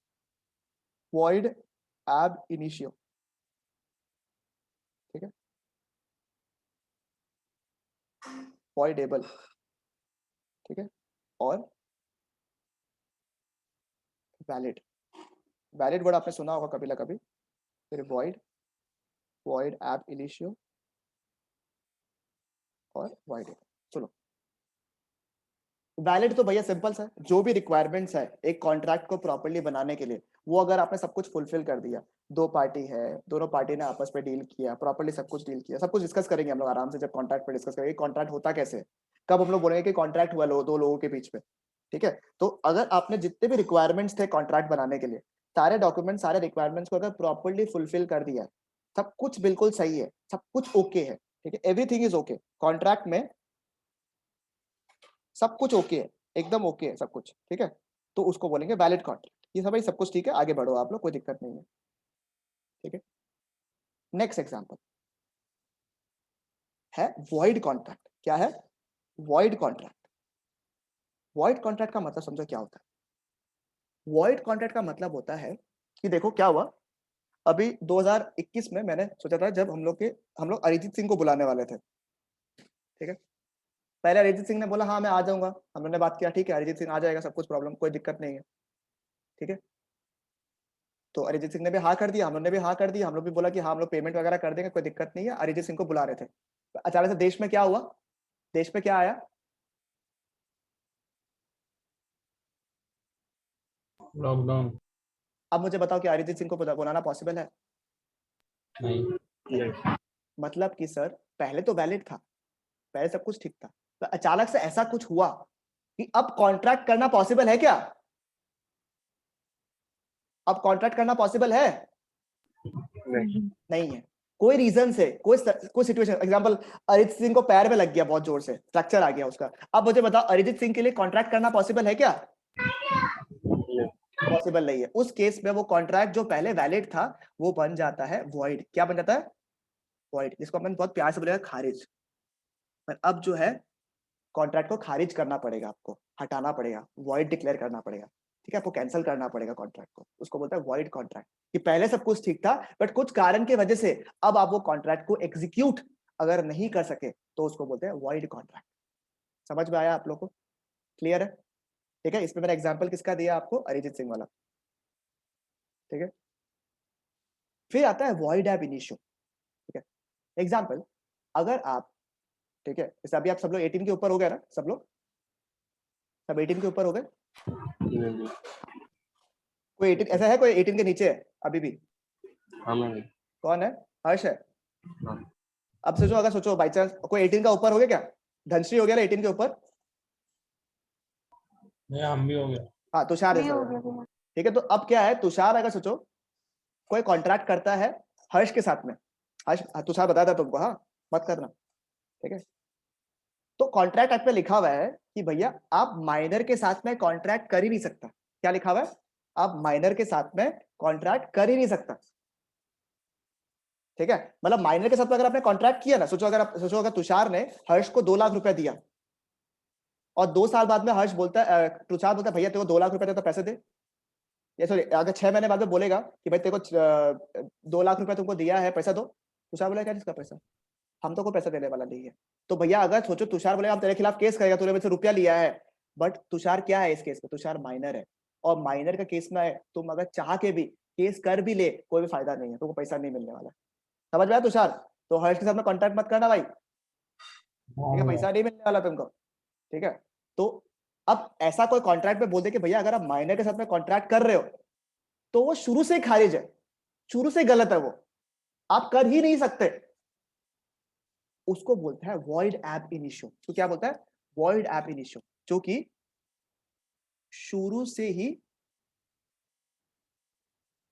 खारिज है, शुरू से ही गलत है, शुरू से ही पॉसिबल ही नहीं है कॉन्ट्रैक्ट को करना, उसको बोलता है वॉइड एब इनिशियो। यानी कि अगर मैं इसको इंग्लिश में बोलूं तो void from the beginning, initio, initial, ठीक है। इनिशियो वर्ड कहां से आ रहा है? इनिशियल्स, ये सब सारा आपका अलग है वर्ड्स, बट वॉइड एब इनिशियो शुरू से खारिज, आप शुरू से वॉइड है, वॉइड एब इनिशियो, वॉइड जो है कब से है? शुरू से, इनिशियली से ये वॉइड है, मतलब कि आप ये कॉन्ट्रैक्ट को एग्जीक्यूट ही नहीं कर सकते, ये शुरू से ही कॉन्ट्रैक्ट वैलिड नहीं है, इसको बोलता है वॉइड एब इनिशियो। सुनो, वॉइड एब इनिशियो और वॉइड में क्या डिफरेंस है? वॉइड में सर पहले कॉन्ट्रैक्ट वैलिड था, बट कुछ कारण से, एक सेकंड उसको बंद कर देता है, कुछ कारण से अब आप कॉन्ट्रैक्ट नहीं कर सकते, तो उसको बोलेगा वॉइड, ठीक है। बट वॉइड एब इनिशियो क्या कि शुरू से ही वो कॉन्ट्रैक्ट खारिज है, शुरू से खारिज है, उसको बोलते हैं वॉइड एब इनिशियो, शुरू से वो कॉन्ट्रैक्ट अलाउड नहीं है, it is void right from the beginning, ठीक है। और वॉइड कॉन्ट्रैक्ट में क्या है कि शुरू में वैलिड था, फिर बाद में कॉन्ट्रैक्ट जो है इनवैलिड हो गया, ठीक है। And last but not the least is voidable, जो कि बहुत इंटरेस्टिंग है, ठीक है। देखो क्या हुआ, सिम्बा मूवी देखा? सिम्बा मूवी, सिम्बा मूवी में देखा, याद है कि वो जो जैसे वो जो रणवीर सिंह रहता है, वो एक तो बूढ़ा आदमी को थोड़ा धमका के बोलता नहीं है कि घर बेच दो, तुम्हारी बेटी को उठा ही लेगा वो, है ना, ऐसा बोलता है ना, वो धमका धमकू के घर भिजवा देता है, याद है आपको? हाँ। ऐसा होता है। या फिर सोचो क्या हुआ, प्रथा जो है बेचारा, प्रथा को कोई जबरदस्ती का, ठीक है, धमका के कि ना तुम साइन करो, नहीं तो ना हम तुम्हारा लॉस करवा देगा अच्छा खासा, डरा धमको कि अगर कोई इंसान, ठीक है, आपसे कॉन्ट्रैक्ट कर लेता है, जो वो जो सिम्बा वाला मूवी में क्या था, वो बूढ़ा आदमी जो बेचारा दुख के मारे, क्योंकि उसके ऊपर इतना प्रेशर आ रहा था, तो वो क्या कर दिया, साइन करवा दिया, ठीक है, साइन करवा दिया। अगर ऐसा सिचुएशन हुआ, आप मुझे बताओ, कॉन्ट्रैक्ट तो हो गया, कॉन्ट्रैक्ट में साइन भी हो गया, बट आप मुझे बताओ क्या ये करेक्ट कॉन्ट्रैक्ट था? बताओ मेरे को, क्या ये करेक्ट कॉन्ट्रैक्ट था? नहीं था। ऐसे तो कोई भी अगर बोलेगा भैया लो बंदूक ऐसे माथा पे लगा, साइन कर अभी का अभी साइन कर करता है या नहीं करता? उस प्रेशर में अगर मैंने साइन कर दिया तो देखने में तो कॉन्ट्रैक्ट हो गया, बट ये गलत कॉन्ट्रैक्ट है, ठीक है, एक के साथ में गलत हुआ है, इसके दिमाग में ऐसे बंदूक ऐसे रख के अगर आप किसी से साइन करवा रहे हैं तो भैया मेरे साथ तो गलत हुआ है, पर हम उस समय तो कुछ कर नहीं सकता है, हमको साइन करना ही पड़ा, ठीक है। नंबर 2, ठीक है, जैसे कभी कभी होता है ना, जैसे रिलेटिव लोग कभी कभी नहीं होता है, जैसे कोई मामा जी हो गया, कोई हो गया, बहुत प्यार से आपसे बात करेगा, सुनो बेटा, ठीक है, अब हम तुम्हारे साथ में रहता हमेशा, ठीक है, तुमको कभी धोखा नहीं देगा हम, ठीक है, तो कैसे होगा, एक काम करो, तुम जो कॉन्ट्रैक्ट वगैरह ना मेरे नाम पे कर दो। तो इमोशनल होके, इमोशनली आपने क्या किया, उसके नाम पे ट्रांसफर कर दिया, हाँ ठीक है, तो घर का ही आदमी साइन कर दिया, इमोशनली आपको घुमा के, इमोशनली आपको घुमा के साइन करवा दिया। या फिर कोई डॉक्टर है, वो पेशेंट को बोलता सुनो मैं तुम्हारा ट्रीटमेंट करने वाला हूँ, ठीक है, मैं तो सही करूंगा, एक काम करके कॉन्ट्रैक्ट साइन कर दे। तुम इमोशनल हो कि हाँ भाई डॉक्टर है भाई, ये तो कुछ भी कर सकता है, मेरा केस में साइन कर दिया तुमने। तो इस केस में मुझे बताओ, क्या कॉन्ट्रैक्ट बिल्कुल लीगल लग रहा है आपको या अनफेयर लग रहा है कई तरफ से? बताओ हमको। अनफेयर लग रहा है ये वाला पार्ट, ठीक है? हाँ। तो void तो क्या होता है, देखो अगर कॉन्ट्रैक्ट एक पार्टी के लिए लीगल है और दूसरा पार्टी के लिए अगर उसको लगता है कि वॉइड होना चाहिए, ठीक है, एक पार्टी के लिए सोचो वैलिड है बिल्कुल, जो जो तुम्हारे माथा के ऊपर बंदूक रख के रखा था उसके लिए तो बिल्कुल परफेक्ट कॉन्ट्रैक्ट है ना, सही बोला? जो तुम्हारा माथा में से बंदूक रख के रखा है उसके लिए तो एकदम बढ़िया कॉन्ट्रैक्ट है, बेस्ट कॉन्ट्रैक्ट है या नहीं? एक हाँ। पार्टी के लिए तो वैलिड है और दूसरा के लिए जिसके माथा में बंदूक रख के रखा है उसके लिए तो वॉइड है, ठीक है? अगर ऐसा हुआ है, अगर तुमको डरा के धमका के, सिचुएशन होता है, कहाँ होता है ऐसा, ठीक है? सिचुएशंस ऐसा आप लोग पढ़ेगा, यूनिट नंबर 3 में पढ़ेगा पूरा बढ़िया से, लेट के पढ़ेगा इसमें, ठीक है? तो अगर ऐसे डरा के धमका के इमोशनली आपको करके अगर आपसे कोई कॉन्ट्रैक्ट कर लिया जिसपे एक पार्टी को लगता है कि पूरा कॉन्ट्रैक्ट एकदम वैलिड है और दूसरा पार्टी को लगता है बिल्कुल वॉइड है, उसको बोलेगा वॉइड एबल, ठीक है? क्या बोलेगा उसको, कॉन्ट्रैक्ट को क्या बोलेगा हम लोग? Void able. Sir void able क्यों लिखा हुआ है? वर्ड को ब्रेक करो, वर्ड को ब्रेक करो, वॉइड और एबल मतलब ये जो पार्टी जिसके साथ बुरा हुआ है ना, जो पार्टी जिसके साथ बुरा हुआ है ना, वो चाहे तो इस कॉन्ट्रैक्ट को वॉइड डिक्लेयर कर सकता है। He is able to declare the contract as void. मतलब कि अगर आपके दिमाग ऐसे माथा में कोई एक जन डरा के, आप कभी ऐसा हुआ, बता रहा हूँ मैं आपको, कोई पार्टी के साथ में हुआ है, किसी के साथ में हुआ, इसको डरा के धमका के इमोशनली अगर आपसे वो साइन करवा रहा है, उसको बोला साइन कर लो, कोई दिक्कत नहीं है, कर ले, कोई दिक्कत नहीं। बाद में कोर्ट में आप बोल देना कि सर ये तुमको डरा के धमका के किया था साइन, तो कोर्ट को ये कॉन्ट्रैक्ट को रिकंसिडर करना पड़ेगा। समझ में आया? तो टेंशन का बात नहीं है, अगर कोई आपको गोली दिखा के आपको साइन करा लो, कोई दिक्कत नहीं है भाई, क्या हम बाद में केस कर लेगा। भाई तो लूप होल भी बन सकता है अगर हम पहले सच में साइन प्रूफ करना पड़ेगा। अब एक और बताऊंगा, एक और चीज से कुछ बताऊंगा आपको आगे जाके जब ये प्रॉपर्ली पढ़ाएगा, आपको प्रूफ करना पड़ेगा ना कोर्ट को कि मैं सब डराया धमकाया है। ये कैसे प्रूफ करेगा? अरे कुछ ना कुछ तो आ ही जाता है, बैकग्राउंड हिस्ट्री, फोटोज लिया हुआ, कुछ लिया हुआ, अगर वो कुछ भी हो, कुछ भी ट्रेस हो आपके पास पे, तो आप प्रूफ कर सकते हो कि देखो हमको डरा के धमका के लिया है ये।